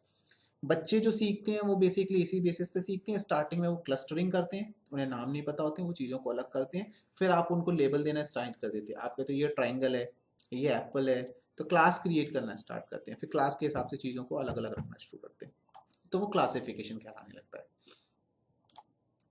तो ये क्लासिफिकेशन एल्गोरिथम है। इसके क्या तरीके होते हैं, यहाँ इसके एग्जांपल दिए हुए हैं कि ईमेल स्पैम डिटेक्टर, आपकी ईमेल में जो आता है, आप देखते हैं आजकल जीमेल में फैसिलिटी आ गई है, प्राइमरी और सोशल और प्रमोशन और अपडेट्स करके, वो क्लासिफिकेशन इसी बेसिस पे करता है, वो आपको उठा के रख देता है। तो क्लासीफायर दो तरीके के होते हैं, binary classifier, multi class classifier. यहाँ पर कैटेगरी डिफाइन कर दी, दो तरीके के होते हैं। इसमें से जो आपके सिलेबस में है वो है बेसिकली नेव बेस। इस पे हमने पूरे अच्छा सा एक लेक्चर तैयार किया था, पूरी नेव बेस को पढ़ा था और अच्छे से क्वेश्चंस भी पूछे गए थे नेव बेस के ऊपर। और ये नेव बेस आपकी मेरे ख्याल से डेटा माइनिंग के अंदर भी थी, है ना? हाँ, यस। बस तो ये सिमिलर है। आप कहेंगे तो मैं आपके लिए जब क्लास अरेंज करके डिस्कस कर लूंगा, पर एज पर योर नीड, है ना? तो ये नई बेस, ये नेव बेस्ड है, ये मल्टीपल है या बाइनरी क्लासिफायर है? मतलब यहाँ पर आप ये देख लीजिए ना, यहाँ से पता चलेगा। ये आप यहाँ पर जो यूज कर रहे हो, यस यस नो नो, किस में यूज कर रहे हो एग्जाम्पल में? यस, ठीक है। यस नो क्या है, बाइनरी। हाँ तो बस हाँ, ओके ओके ओके ओके। बस जहां पर दो चॉइस वो बाइनरी, और जहां पर दो से ज्यादा चॉइस वहां पर multi class. Okay, got it. ठीक है, तो ये नई बेस का पूरा एक एग्जांपल आपके पास में है। तो अगर आपसे कोई नई बेस पूछता है तो ये टेंटेटिव एग्जांपल की मदद से भी आप लोग उसको समझा सकते हैं, लिख सकते हैं। ठीक है, तो कभी देखिए कहते हैं ना, कभी न्यूमेरिकल भी आता है, कोई प्रॉब्लम भी आती है, तो हो सकता है उस प्रॉब्लम में अगर आपको कुछ समझ में नहीं आया तो आप तो अपना एग्जाम्पल बनाइए, सॉल्व करना स्टार्ट कर दिए, लिख के आ जाइए। वो भी अपने आप में एक सही ऑप्शन होता है। इसके एप्लीकेशंस कहाँ कहाँ हैं देखिए, क्लियरली मेंशन है, क्रेडिट स्कोरिंग में, मेडिकल डेटा में, रियल टाइम प्रेडिक्शन में, स्पैम फिल्टरिंग में, सेंटिमेंटल एनालिसिस में, लोगों के सुखी है कि दुखी है, खुश है कि निराश है, ये सेंटिमेंट एनालिसिस इसकी मदद से हो जाएगी। तो ट्विटर और फेसबुक इस पे काम करते हैं, है ना, ये चीज़ें। तो अगर कोई दुखी दिखाई देता है तो उनको फेसबुक अपनी तरफ से बाबा के लोगों की वीडियोस ऑटोमेटिकली दिखा देता है बीच बीच में, कैसे देखो। ठीक है, तो ये भी चलता है। तो इसका मैंने इसमें नई बेस मॉडल है, इसमें एक मैंने पाइथन एग्जांपल भी डाल रखा है, इसके स्टेप्स हैं यहाँ पर। तो अगर आपको नई बेस को अचीव करना है तो क्या स्टेप है, ये देखिए, स्टेप टू इम्प्लीमेंट, साफ साफ स्टेप्स मेंशन है। डेटा प्री प्रोसेसिंग करनी है, फिर नई बेस की ट्रेनिंग सेट फिट करना है, प्रिडिक्ट करना है, टेस्ट रिजल्ट करना है। ये सारा का सारे स्टेप्स यहाँ मौजूद है। ठीक है, कौन कौन से स्टेप्स यहाँ पर हैं, सब है, आप देखिए, पढ़िए। अगर आपको लगता है किसी भी स्टेप में अगर आपको डाउट है तो ये आपका, लेकिन आपके पास यहाँ पे जो क्वेश्चन है, ये क्वेश्चन यहाँ पे दिया भी है कि नई बेस क्लासीफायर को बताइए। क्वेश्चन नंबर 2 था, पहला क्वेश्चन था classification in machine learning technique, what do you understand by the classification machine learning technique, है ना? तो ये what do you understand by the classification algorithm है इसका मतलब। ठीक है, what do you understand by the classification algorithm in machine learning technique. तो ये यहाँ पर क्वेश्चन तैयार हो गया। दूसरा क्वेश्चन आपका नेव बेस क्लासीफायर का, वो नेव बेस क्लासीफायर ज़्यादा मत पढ़िए, टारगेट क्या है, क्या होता है, कहाँ इम्प्लीमेंट होता है, क्या स्टेप्स हैं, क्या एडवांटेज एंड डिसएडवांटेज है, बस एग्जाम्पल आपकी मदद के लिए दिया गया। जरूरी नहीं है आप ये सारा का सारा पूरा पढ़ के जाए, आप छोड़ सकते हैं, ये सब एग्जाम्पल्स आप छोड़ सकते हैं, ठीक है, इसकी आपको ज़रूरत नहीं है, ये सब आपकी नॉलेज के लिए दिए गए हैं। आप इनकी हेडिंग कंटेंट्स देख लीजिए, आपको ज़रूरी नहीं है सारे डायग्राम ये सब लेने के लिए, आपको तो बस सिर्फ प्रोसेस और स्टेप समझ में आने चाहिए। ये देखिए वही चीज़ जो भी हम बात कर रहे थे कि किस तरीके से हम डेटा वैलिडेशन करते हैं। तो ट्रेनिंग सेट और टेस्ट सेट, ट्रेनिंग सेट और टेस्ट सेट, ट्रेनिंग में डेटा सेट में से ट्रेनिंग उठा लीजिए, टेस्ट, ये क्या कहलाएगा, क्रॉस वैलिडेशन प्रोसेस है। साफ साफ इसका डायग्राम यहाँ बना हुआ है। फिर आते हैं आगे, इसी में आगे चलते हैं। यूनिट 3 में डेटा प्री प्रोसेसिंग चल रही है आपकी, ये 7 पॉइंट है डेटा प्री प्रोसेसिंग के, ये पूरे प्रोसेस है आपके, यहाँ से ऊपर जाएंगे आपकी इसमें पूरी शीट में बने हुए हैं।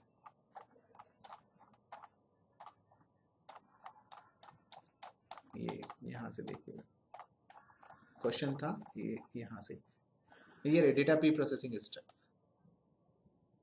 1 2 3 4 5 6 7, ये 7 के 7 आपके डेटा प्री प्रोसेसिंग के स्टेप्स हैं और 7 स्टेप्स यहाँ पर लिखे हुए हैं।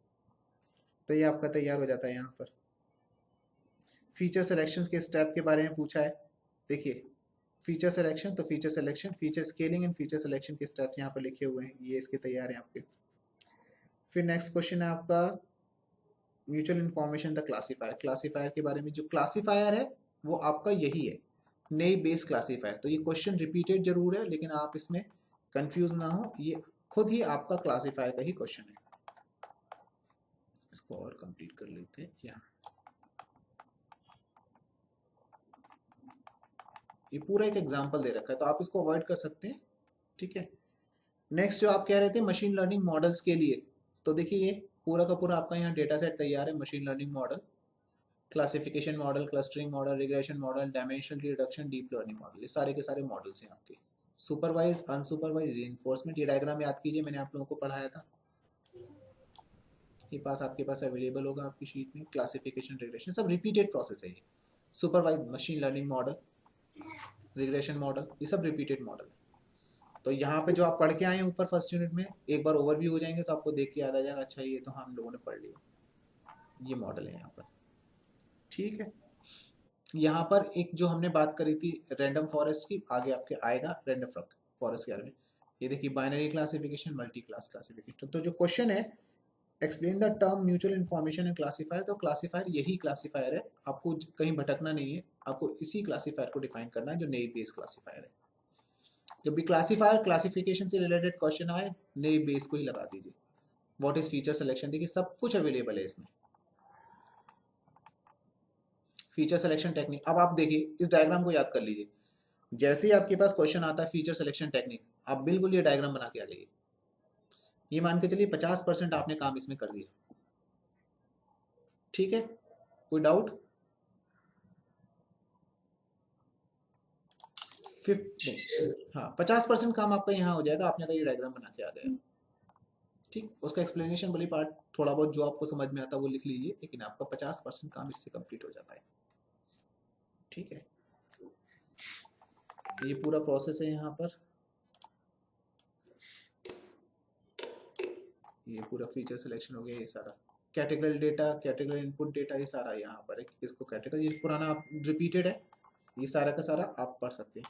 देखिए म्यूचुअल इन्फॉर्मेशन वाला, हाउ म्यूचुअल इन्फॉर्मेशन वर्क, ये म्यूचुअल इन्फॉर्मेशन के बारे में। म्यूचुअल इन्फॉर्मेशन का मतलब एक ही चीज से आप दो तरह की इन्फॉर्मेशन, कॉमन इन्फॉर्मेशन जब आपको मिलती है तो उसको म्यूचुअल इन्फॉर्मेशन कहते हैं। यहाँ पे आपको पढ़ेंगे तो आपको देखिए तुरंत समझ में आएगा। Mutual information can answer the question, is there a way to build a measurable connection between a feature and target, two benefits of using mutual information feature selector, यानी कि म्यूचुअल इन्फॉर्मेशन की मदद से आप फीचर्स को select कर सकते हैं। First, the MI is a model neutral, which means the solution can be applied to various kind of machine learning model, and MI solution is fast. और इससे क्या होता है, जो मशीन लर्निंग का जो मॉडल है म्यूचुअल इन्फॉर्मेशन का, फास्ट हो जाता है। So mutual information is a measure of the entropy drops under the condition. Entropy हम बोलते हैं इन्फॉर्मेशन, किसी भी चीज से आने वाली इन्फॉर्मेशन को हम टेक्निकली डिफाइन करते हैं जिस शब्द से, उसको हम बोलते हैं एंट्रोपी। एंट्रोपी का मतलब होता है कितना इंफॉर्मेशन कंटेंट है उसके अंदर। जैसे फॉर एन एग्जांपल आपको सपोज करो मैंने अंधेरे में लाइट बंद कर दी और मैं खड़ा हो गया, तो आपको ये पता चला इन्फॉर्मेशन, फिर आपको लगा कोई खड़ा है, लेकिन कौन खड़ा है ये आपको इन्फॉर्मेशन नहीं मिली, तो इन्फॉर्मेशन कंटेंट बहुत कम हो गया, तो हम कहेंगे एंट्रोपी बहुत कम है। और अगर इंपॉर्टेंट बात है, ध्यान से समझ लीजिएगा, और अगर लाइट जला दी, आप पहचान पा रहे हो, तो इसका मतलब उस कंटेंट से पूरी पूरी इंफॉर्मेशन आ रही है, तो आप कहेंगे एंट्रोपी लेवल हाई है। तो entropy is simply measurement of information content. तो आप इसको भी पढ़ के देखिएगा, फिर भी आपको लगता है कहीं कोई डाउट है तो I can give a help to you. तो जो आपको ज़रूरत पड़ेगी उसी के हिसाब से हम यहाँ पे मैनेज कर लेंगे, ठीक है। Next, moving on. तो ये सारा का सारा आपका यूनिट 3 का डिस्कशन था। So coming on the next one,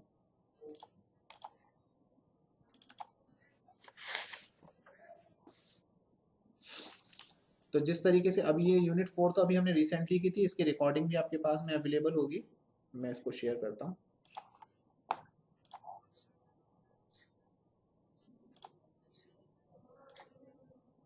unit 4, ये देखिए, यूनिट 4 में जो मैंने आपसे कहा था 2 मेजर पार्ट हैं, एक है एसवीएम का और दूसरा पार्ट है आपका के नियरेस्ट नेबर का। तो आपको याद होगा अभी हमने जब आपके एग्जाम स्टार्ट हुए उससे पहले की जो क्लास थी, उसमें मंडे वाली जो क्लास थी, उसमें हमने के नियरेस्ट नेबर के बारे में बात करी थी, है ना, याद आ गया, के एन एन के बारे में बात की थी। तो नियरेस्ट नेबर, जो एक आपने एक डेटा पॉइंट चूज करते हैं, दोनों के बीच की डिस्टेंस कैलकुलेट करते हैं, है ना, यूक्लिडियन डिस्टेंस निकालते हैं, जिसके पास जाता है उसमें उठा के रख देते हैं, that is what the nearest neighbour. तो जहां पर वो सबसे नजदीक है वो nearest neighbour. How does K N N work? Step देखिए, select the number of K as a neighbour, Euclidean distance calculate करिए उनके नेबर्स के साथ में। क्या आप समझ रहे हैं ना एग्जाम्पल क्या है? एग्जाम्पल बड़ा सीधा सा है, मैं इन शॉर्ट में आपको बता देता हूँ एज अ स्टोरी, पूरा नहीं पढ़ता ताकि आप जब पढ़ने बैठे तो आपको समझ में आ जाए। बहुत सारा आपके पास मटेरियल है, तो आपने क्या किया, उसमें से नंबर ऑफ के पॉइंट्स फाइंड आउट किए कि आपको कितने ग्रुप बनाने हैं। ग्रुप बनाने आपने क्या, सपोज कीजिए 2, तो के की वैल्यू होगी 2। अब आपने एक डेटा पॉइंट उठाया और एक डेटा पॉइंट को उठा के नया जो भी डेटा आया उस नए डेटा को आपने चेक किया, और चेक करके दोनों ग्रुप्स के बीच में यूक्लिडियन डिस्टेंस कैलकुलेट की, और जो ग्रुप बनाया जिसकी डिस्टेंस कम हुई उसको उठा के आपने उसमें रख दिया। इस तरीके से आप यहाँ पे देखिए, स्क्रीन पे भी यही दिखाई दे रहा होगा। तो के नियरेस्ट नेबर, यानी कि जो भी नया डेटा सेट पॉइंट है वो जिसके नजदीक होगा, जिससे सिमिलर होगा, उठा के आप उसको उस ग्रुप में डाल दोगे। यही यहाँ पे इसके स्टेप मेंशन है। तो इसमें के और के मींस और के एनएन में क्या डिफरेंस होगा? देखिए, ये हम जो के होता है ना, एक अपनी तरफ से एक कांस्टेंट टर्म चूज कर लेते हैं, के वैल्यू। के का मतलब है कि एक ऐसी वैल्यू जो आप अपनी एल्गोरिथम में खुद चूज करेंगे। जैसे यहाँ पर हम 2 कैटेगरीज में काम कर रहे हैं, कैटेगरी ए, कैटेगरी बी, ठीक है। कैटेगरी ए का मतलब हुआ मान के चलिए अच्छा, और कैटेगरी बी का मतलब हुआ बुरा। तो हमने कहा यहाँ पे हमारा जो के है वो 2 है, ठीक है। इस के का कोई यूनिवर्सल मीनिंग नहीं है, इस के का सिर्फ ये मतलब है कि यहाँ पे मैं डिफाइन करना चाहता हूँ नियरेस्ट नेबर, तो कितनी कैटेगरी में नियरेस्ट नेबर है। अगर मैं डिसाइड करता अच्छा, बुरा, कम अच्छा, तो मेरा के कितना हो जाता, 3।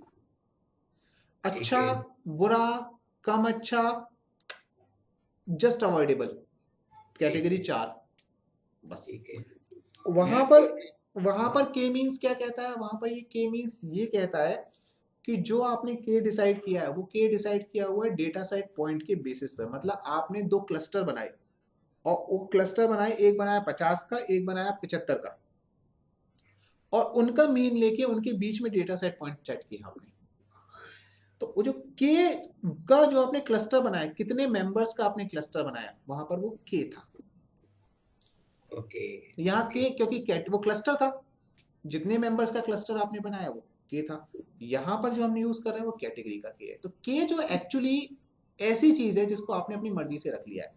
अब जिसने स्टार्ट किया उसने के से वर्ड यूज कर लिया, अगर वो स्टार्ट करता तो यहाँ रख लेता CNN और वहां रख लेता KNN, के आपका जो था के मीन्स, तो वहां के मीन्स रख लेता, यहाँ पे सी मीन्स रख लेता, उसका सी का मतलब कोई भी हो सकता था। तो के और जो हुए वो दोनों ने अपनी मर्जी से आर्बिट्रेरी टर्म चूज किए हुए हैं, तो इन दो के बीच में कोई रिलेशन नहीं है। ये चॉइस ऑफ यूजर है जो मशीन लर्निंग बनाने जा रहा है कि उसकी चॉइस खुद की क्या है। ठीक है, ओके। स्टेप बड़े आसान है। आपने भी क्या करना है, जब भी के मींस क्लस्टरिंग एल्गोरिथम आए, ये दो डायग्राम इतने बढ़िया है, देखिए कितना सिंपल डायग्राम है। इस पर x1 है, इस पर x2 है, कुछ ग्रीन डॉट्स हैं, कुछ येलो डॉट्स हैं। नया डेटा आया, नए डेटा की इन दोनों के बीच में कंपैरिजन किया, पता चला नया डेटा किसके पास है, तो हमें समझ में आ रहा है ब्लू जो है वो ग्रीन के पास होता है, हमने डिस्कशन किया भी था लास्ट टाइम। तो इसमें उठा के उन्होंने डाल दिया, ए कैटेगरी में डाल दिया। तो आप भी ये डायग्राम बना के आ जाइए, जैसे ये डायग्राम बनाएंगे ये मान के चलिए 50% नंबर तो आपको मिल गए। फिर आपसे कोई पूछता है तो आप स्टेप लिख दीजिए, ये इनके स्टेप्स हो गए। कैसे स्टेप्स फॉलो करते हैं, कोई आपसे पूछता है कोई एग्जांपल देके बता दीजिए, तो यहाँ पर आप देखेंगे नीचे एग्जांपल भी आपको मिल जाएगा जो हमने दिया हुआ है। ठीक है, के की वैल्यू को कैसे चूज करते हैं, ये देखिए इसके स्टेप्स लिखे हुए हैं, के की वैल्यू को कैसे चूज करते हैं। KNN का क्या एडवांटेज है वो भी लिखा हुआ है, KNN का क्या डिसएडवांटेज है वो लिखा हुआ है। दूसरा मेजर पार्ट है इसका सपोर्ट वेक्टर मशीन एल्गोरिथम, ये भी हमने पढ़ी थी। हमने बताया था कि हम क्या करते हैं, हाइपर प्लेन क्रिएट करते हैं, है ना, एक पॉजिटिव और एक नेगेटिव। ये तो अच्छे से समझ में आया था, उससे पहले पढ़ने पर नहीं आ रहा था, लेकिन आपने समझाया तब आया कि आ गया था ना। ये हुआ ये। तो ये भी आपके पास देखिए, एक बार पढ़ना, देखिए पढ़ना आपको पड़ेगा, टाइम देना पड़ेगा, एक बार टाइम दे दीजिए। मैं आपसे ये कह रहा हूँ ना, आपने पढ़ा और आपको पढ़ते वक्त लगा कि हमें ये लाइन समझ में नहीं आई, फॉर एन एग्जाम्पल ये मैंने रेड कर दी, मुझे समझ में नहीं आई, आप ऐसे ही इस लाइन का फोटो खींच के मुझे भेज दीजिए, मैं आपको वो लाइन एक्सप्लेन कर दूंगा, टेलीफोनिकली कर दूंगा, व्हाट्सएप पे कर दूंगा, मैं आपके साथ हूँ कंप्लीटली 2 दिन। ठीक है अब ठीक कंप्लीटली आपके साथ हूँ, एनी टाइम विदाउट हेजिटेशन। आप मुझे बिल्कुल कांटेक्ट करें जब जैसे ही आपको लगता है कि हाँ हम इस लाइन में अटक गए। आप पढ़ो, आप ये भूल जाओ कि किस टाइम पे मैं अपना क्वेश्चन भेज रहा हूँ, डोंट वरी अबाउट दैट। आपको लगता है व्हाट्सएप रात को 11 बजे लगता है तो अब मैं 11 बजे मुझे भेज दीजिए, मैं 11 बजे आंसर नहीं दे पाऊंगा तो मॉर्निंग में दे दूंगा, लेकिन आप अपना क्वेश्चन भेज दीजिए तुरंत अगर आपको लगता है। और आपको लगता है कि नहीं मुझे इस पूरे टॉपिक पे मुझे क्लास चाहिए, तो आप मुझे वो भेज दो लिख के कि sir I need a class on this, तो मैं वो क्लास अरेंज कर दूंगा आपके लिए, या फोन कर लूंगा आपसे। बाकी लोगों को जरूरत होगी तो कॉमन क्लास कर देंगे।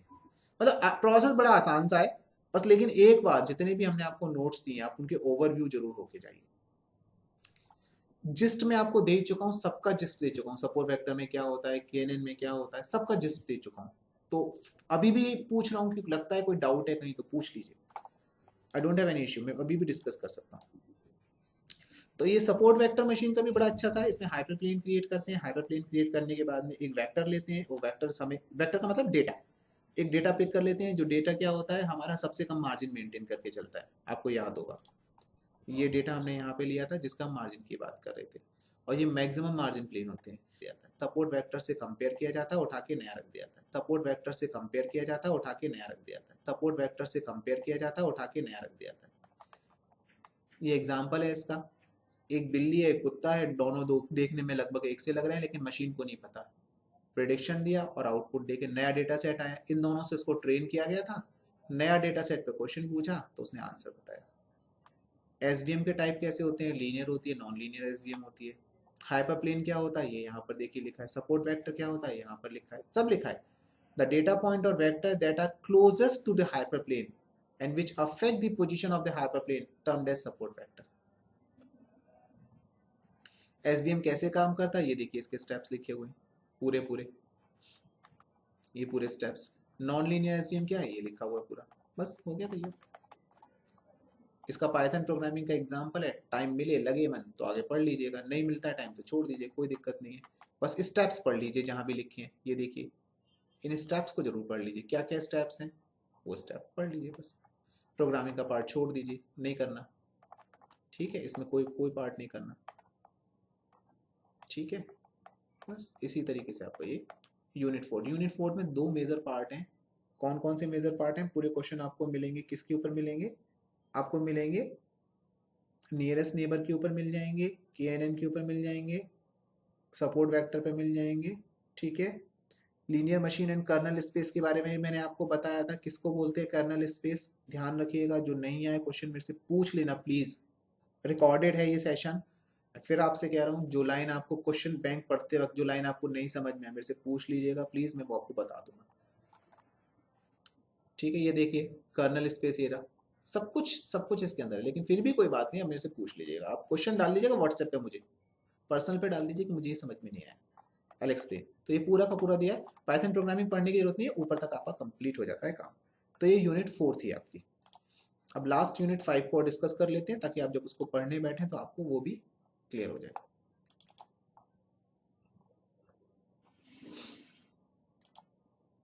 और फिर उसके बाद हम सेशन को एंड अप कर देंगे। यूनिट 5 जो है कंप्लीटली वो बेस्ड है डिसीजन ट्री मेथड के ऊपर। अब पूरी यूनिट का जो नाम है वो डिसीजन ट्री पे बेस्ड है, और इसके अलग अलग तरीके से छोटे छोटे नाम निकल के बाहर आएंगे। अब उनको हमें थोड़ा सा टर्मिनोलॉजी को समझना है। जैसा कि नाम है व्हाट इज डिसीजन ट्री, आप लोगों को समझ में आता है डिसीजन ट्री, ये तो हम बहुत जगह करते हैं। जब भी हम कंफ्यूज होते हैं तो क्या करते हैं, ट्री तो फॉर्म करते हैं ना। जब भी हम कंफ्यूज होते हैं ट्री तो फॉर्म करते हैं। अच्छा ये करेंगे तो क्या होगा, ये करेंगे तो क्या होगा, अच्छा इसके बाद क्या होगा, इसके बाद क्या होगा, एक ट्री की ब्रांच बन गई। और इधर गए तो क्या होगा, क्या होगा, क्या होगा, इसकी ट्री की ब्रांच बन गई। तो ये जो ब्रांचेस बनती है यही हमारी काम आती है डिसीजन एग्जाम्पल में। तो यहाँ पर भी आप देखेंगे डिसीजन ट्री का मतलब यही है। If you see it here under this situation we understand कि कैसे हमारा यहाँ पे सॉल्यूशन यूनिट 5। जैसे सपोज कीजिए पर्सन फिट है या नहीं, बहुत अच्छा एग्जांपल है, बहुत अच्छा डायग्राम है, आप इसको डिसीजन ट्री में कहीं भी यूज कर सकते हैं। पर्सन फिट है या नहीं, एज लेस देन 30, आपने कहा यस, तो क्या वो 30 से तो कम है, लेकिन कंडीशन डिपेंड करती है, अगर जंक फूड खाता है तो हम नहीं कह सकते साफ फिट है। तो उन्होंने कहा यस, तो क्या जंक फूड खाता है, यस, तो अनफिट हो गए। जंक फूड नहीं खाते तो फिट है। यानी कि 30 से कम उम्र का वो बंदा जंक फूड नहीं खाता वो फिट है, लेकिन 30 के कम उम्र का व्यक्ति जंक फूड खाता है तो अनफिट है। 30 से ऊपर का व्यक्ति वर्कआउट करता है तो फिट है, और वर्कआउट नहीं करता है तो अनफिट है कितना अच्छा एग्जांपल। तो ये क्या एग्जांपल था, ये डिसीजन ट्री का था। डिसीजन ट्री को सॉल्व करने के लिए जो एल्गोरिथम बनाई गई है उसका नाम है ID3 एल्गोरिथम, है ना। ID3 का मतलब है इटरेटिव डिक्टोमाइजर 3, इसका नाम है iterative dichotomiser 3, and is named as such because of algorithm. Iterative algorithm है, रिपीट होती है, इसके अपने प्रोसेस है। इसका आप यहाँ पर डिस्क्रिप्शन पढ़ेंगे, इसका काम क्या होता है, इसका काम ये होता है कि जब हम डिसीजन ट्री को करते हैं तो डिसीजन ट्री को मूव कराने में किस तरीके से वर्क करती है। तो ये क्लासिफिकेशन प्रॉब्लम में काम करती है। इसी तरीके से जो नेक्स्ट पॉइंट है वो है C4.5 एल्गोरिथम, ये डेटा माइनिंग में यूज की जाती है। पढ़ी थी आपने डेटा माइनिंग में C4.5? नहीं पढ़ी, कोई दिक्कत नहीं, कोई दिक्कत नहीं। फिर इसके बाद में हमारी नेक्स्ट एल्गोरिथम जो है वो है हमारी CART, CART, classification and regression tree, is a variation of decision tree. ये डिसीजन ट्री का वेरिएशन है। तीनों ये एल्गोरिथम है, 3 टर्मिनोलॉजी है जो डायरेक्टली आपसे 1-2 नंबर में भी पूछी जा सकती हैं और शॉर्ट नोट के फॉर्म में भी पूछी जा सकती हैं। तो ये एल्गोरिथम आप यहाँ पढ़ के देखिए, अगर आपको डाउट होता है तो आप मेरे से पूछ लीजिए। जैसे कार्ट एल्गोरिथम यहाँ पूरी की पूरी दी है, अब मैं आपके लिए रीड आउट करता हूँ। Cart is a predictive algorithm used in machine learning. कैसी एल्गोरिथम है, प्रेडिक्शन, वही future prediction. And it explains how the target variable is values can be predicted based on the matters. It is a decision tree, ये decision tree होता है, where each fork का मतलब decision tree की branch is split into a predictor variable and which node has a prediction for a target variable at the end. हो गया simple. Cart अपने आप में एक एल्गोरिथम है, जो एल्गोरिथम किस पे काम करती है, डिसीजन ट्री पे काम करती है। डिसीजन ट्री पे वो इस पे काम करती है कि जो हर फोर्क है, यानी कि डिसीजन की जो डायरेक्शन क्रिएट कर रहा है वो प्रेडिक्टर है, और उस प्रेडिक्टर की वैल्यू पर डिसीजन डिपेंड करेगा कि हमारा क्या आएगा। कार्ट के क्या प्रोसेस है ये देखिए, कार्ट का प्रोसेस कितना अच्छा डायग्राम है। कुछ नहीं करना है, जब भी कार्ट आ जाए रूट नोड, इंटरनल नोड, अब नोड पूछिए क्या है, नोड का मतलब वही जो हमने यहाँ पढ़ा, एज 30, ईट जंक की नोड्स हैं, है ना। ये हो गया रूट नोड, जो जहां से शुरू होता है उसको रूट नोड, उसके अंदर के जितने भी नोड होंगे वो कहलाएंगे internal nodes. Root node, internal node, फिर उसका इंटरनल नोड, और उसके भी अगर कोई पार्ट है तो लीफ, उसका भी कोई पार्ट है तो लीफ, इंटरनल नोड के पार्ट भी कहलाते हैं लीव्स। ये तो इस तरीके से हम इसका क्लासिफिकेशन करते हैं। तो ये अपनी एल्गोरिथम यहाँ पर आपको क्लासिफिकेशन ट्री की मिल जाएंगी, रिग्रेशन ट्री, डिसीजन ट्री। देखिए ये सारी डिसीजन ट्री की प्रॉब्लम है, कोई डाउट हो तो पूछ लीजिएगा। नेक्स्ट आपका क्वेश्चन है इसमें, डिस्कस द एंसेंबल मेथड। ये एंसेंबल मेथड है। अब देखिए एंसेंबल मेथड को एक शॉर्ट में, एक लाइन में समझाते हैं। Ensemble methods are technique that aim at improving the accuracy results in model। जो हमने मॉडल बनाए होते हैं उनकी एक्यूरेसी को इम्प्रूव करने के लिए यूज किए जाते हैं। कितने तरीके के होते हैं एंसेंबल मेथड? डायग्राम देख के पता चल रहा है, बैगिंग, बूस्टिंग एंड स्टैकिंग। अब जैसे ही बैगिंग बूस्टिंग पे आएंगे तो यहाँ पर देखिए तीनों की आपके पास इंफॉर्मेशन है। बैगिंग क्या होता है, बूस्टिंग क्या होता है, स्टैकिंग क्या होता है। बैगिंग, बूस्टिंग एंड स्टैकिंग, ठीक है। ये तीनों ही मेथड यहाँ पर लिखे हुए हैं। तो ये आपका देखिए यहाँ पर बैगिंग, बूस्टिंग, और ये आपका क्वेश्चन है, what do you understand by the bagging, boosting and its impact on boosting. Question तैयार हो गया। बैगिंग वर्सेस बूस्टिंग, ये क्वेश्चन तैयार हो गया। फिर उस बैगिंग वर्सेस बूस्टिंग का देखिए टेबुलर मेथड पूरा तैयार है यहाँ पे, दोनों का एग्जांपल, इसमें क्या होता है, इसमें क्या होता है। एक एक बार आप रीडिंग करेंगे ना आपको सब समझ में आ जाएगा। नहीं समझ में आता है आप मेरे को बता दीजिएगा, मैं इसका क्लास करके आपको और एक्सप्लेन कर दूंगा। नेक्स्ट जो इंपॉर्टेंट पार्ट है वो उसका है रैंडम फॉरेस्ट एल्गोरिथम। ये बहुत इंपॉर्टेंट है, ये मान के चलिए यूनिट 5 में बैगिंग बूस्टिंग जरूर आएगा, पूरे चांसेस है इसके आने के, और रैंडम फॉरेस्ट एल्गोरिथम जरूर आएगी, ठीक है। आपके लिए मैं रीड कर देता हूं। Random forest is a classifier. क्या है? क्लासिफायर है। That contains a number of decision tree on various subset of given data set and takes the average to the improve the predictive accuracy of the data set. क्या करता है ये classifier है, decision tree पे काम करता है और सबसेट बनाता जाता है, और जितने भी सबसेट के आंसर आते हैं उन आंसर्स का क्या करता है, एवरेज लेता है, rather than taking a direct decision, और एवरेज के बाद लेता है। तो यहाँ पर हम इसको समझ सकते हैं। देखिए ये ट्रेनिंग सेट हो गया, ये टेस्ट सेट हो गया। ट्रेनिंग डेटा 1 2 3 4 सबका लिया, सारे जितने भी रिजल्ट आए किसी केस में सबकी वोटिंग करी, उसका एवरेज लिया, फिर फाइनली प्रेडिक्शन दिया। मतलब जो ट्री बना, ट्री में सब ट्री के उसने अलग अलग डिसीजन को काउंट करता, उन सबका एवरेज लेता, फिर प्रेडिक्शन देता है। ये होता है random forest. How does it work, काम कैसे करना है ये देखिए इसके स्टेप्स। जी सर ये रैंडम फॉरेस्ट डेमोक्रेटिक मॉडल है। हाँ बिल्कुल सही कह रहे हैं आप, परफेक्ट आंसर आपका। कंप्लीट डेमोक्रेसी है साहब, सबके सबके रिजल्ट लेगा और उन सबका एवरेज करके आंसर देगा, किसी एक पर नहीं जाएगा। बिल्कुल सही बात है। मतलब आप सातों लोग जैसे हैं तो सातों लोगों ने फीडबैक दिया कि एमटेक कैसा है, आपने कहा बहुत अच्छा, और सपोज कीजिए किसी ने कहा बहुत खराब, तो हम ना खराब पे जाएंगे ना बहुत अच्छे पे जाएंगे, हम क्या करेंगे, सातों की वैल्यू लेंगे, उनको वोट करेंगे और वोट करके एवरेज करके देंगे। ये रैंडम फॉरेस्ट है, ठीक है। अब जैसे एग्जाम्पल के तौर पर ये देखिए बहुत अच्छा एग्जाम्पल है। आप भले ही एग्जाम में पाइनएप्पल या एप्पल मत बनाइएगा, ठीक है, लेकिन ये एग्जाम्पल अच्छा है, आपको उसको किसी भी फॉर्म में दे सकते हैं। जैसे फ्रूट बास्केट है, उस फ्रूट बास्केट में से एक फ्रूट निकल के बाहर आया, और फ्रूट निकल के बाहर आया तो क्या किया उसने, फ्रूट को चेक किया, और चेक करने के बाद उसके सारे फीचर्स का कंपैरिजन किया। तो देखिए ये नोड बना, नोड के बाद मल्टीपल रूट नोड बने। ये क्या कर रहे हैं, ये चेक कर रहे हैं कि एप्पल होने के लिए क्या जरूरी है। और पहले ट्री ने आंसर दिया कि ये निकल के आया एप्पल, दूसरे ट्री ने भी आंसर दिया, इसने कहा ये एप्पल है, लेकिन तीसरा ट्री जो बना था, तीसरी एल्गोरिथम जो बनी थी, उसने कहा नहीं एप्पल नहीं, मुझे बनाना लगता है। तो हमने क्या किया, हमने इन तीनों आंसर्स से का एवरेज निकाला और फिर हमने कहा फाइनली ये एप्पल ही है।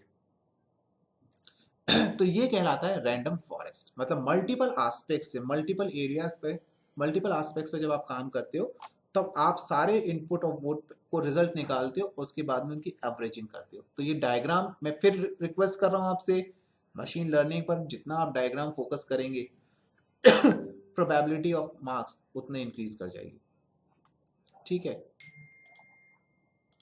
तो ये रैंडम फॉरेस्ट का हो गया। एप्लीकेशन कहाँ पर है ये देखिए, कितने बैंकिंग में, मेडिसिन में, लैंड यूज में, मार्केटिंग में। एडवांटेज क्या है, डिसएडवांटेज क्या है, ये आ गया। अगर किसी को लगता है कि पाइथन प्रोग्राम भी हमें देना है तो हम यहाँ से पाइथन प्रोग्राम दे सकते हैं, पर ज़रूरी नहीं है। पॉलिटिक्स भी अच्छा एग्जाम्पल है, किसी को मिनिस्टर बनाना है तो रैंडम फॉरेस्ट। पॉलिटिक्स में तो खेल कुछ और ही हो जाता है। ठीक है, फिर एक लास्ट टॉपिक आपका, ये भी एक डायरेक्ट क्वेश्चन आएगा, आप ये मान के चलिए पक्का है, एक्सजी बूस्ट मॉडल। एक्सजी, ये पक्का मान के चलिए क्वेश्चन पक्का आने ही आना है। यूनिट 5 एक्चुअली यूनिट 5 क्या है ना, डायरेक्टली टॉपिक बेस्ड है, तो ये पक्की बात है कि इन टॉपिक्स के ऊपर वो क्वेश्चन जरूर बनाएंगे। तो एक तो रैंडम फॉरेस्ट के चांसेस बहुत ज्यादा बनते हैं, बैगिंग एंड बूस्टिंग के चांसेस बहुत ज्यादा बनते हैं, फिर एक्सजी बूस्ट मॉडल के ऊपर भी चांसेस ज्यादा बनते हैं। ठीक है, तो बड़ा आसान सा है, आपने एक रीडिंग देनी है, रीडिंग देख के समझना है कि gradient boosted decision tree are implemented by XG boost library of Python.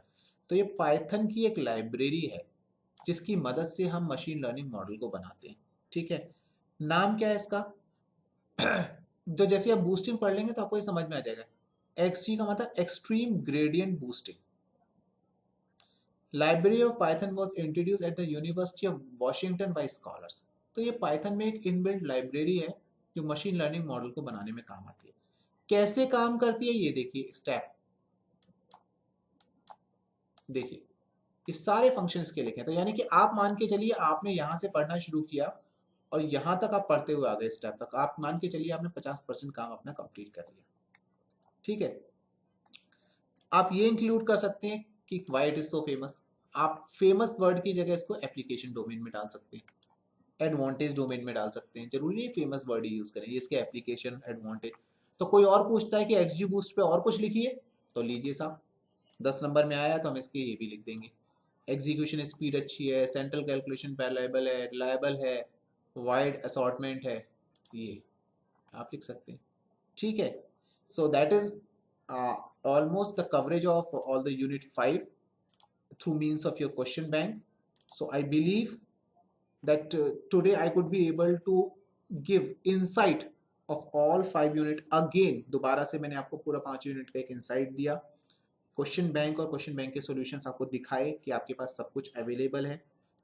बस आप लोग, आप अपने ऑफिस में बैठे हैं या जहाँ भी हैं, घर पर भी हैं, आप इनके प्रिंट आउट्स निकाल लीजिए और प्रिंट आउट्स निकाल के क्वेश्चन पढ़िए, उसका सॉल्यूशन देखिए, क्वेश्चन पढ़िए, सॉल्यूशन देखिए। जहाँ आपको लगता है कि ये बात मुझे समझ में नहीं आ रही, आप उस पर एक मार्क लगाइए, गोला लगाइए, इमीडिएटली व्हाट्सएप कर दीजिए, मुझे पूछ लीजिए। शाम तक अगर आपको लगता है कि आपको ऐसा लग रहा है कि हाँ हमें कुछ पढ़ना है, तो आप मुझे व्हाट्सएप पे ग्रुप में या पर्सनल मैसेज डाल दीजिए, ग्रुप में डाल दीजिए अगर आपको कुछ पढ़ना है तो वो सबकी राय हो जाएगी, तो मैं उसी हिसाब से आपकी आज की रात में क्लास अरेंज कर दूंगा। अगर आप लोगों की रिक्वेस्ट नहीं आई तो फिर हम क्लास फिर कल 1-2 बजे से फिर से लेंगे, वो भी डिपेंड करेगा आपकी रिक्वायरमेंट के हिसाब से। तो मेरे हिसाब से मैंने काम दिया हुआ है आपको, अब आपको जो प्रॉब्लम है वो आप मेरे से डिस्कस कर सकते हैं, पूछ सकते हैं, अभी भी पूछ सकते हैं, कुछ पूछना है तो।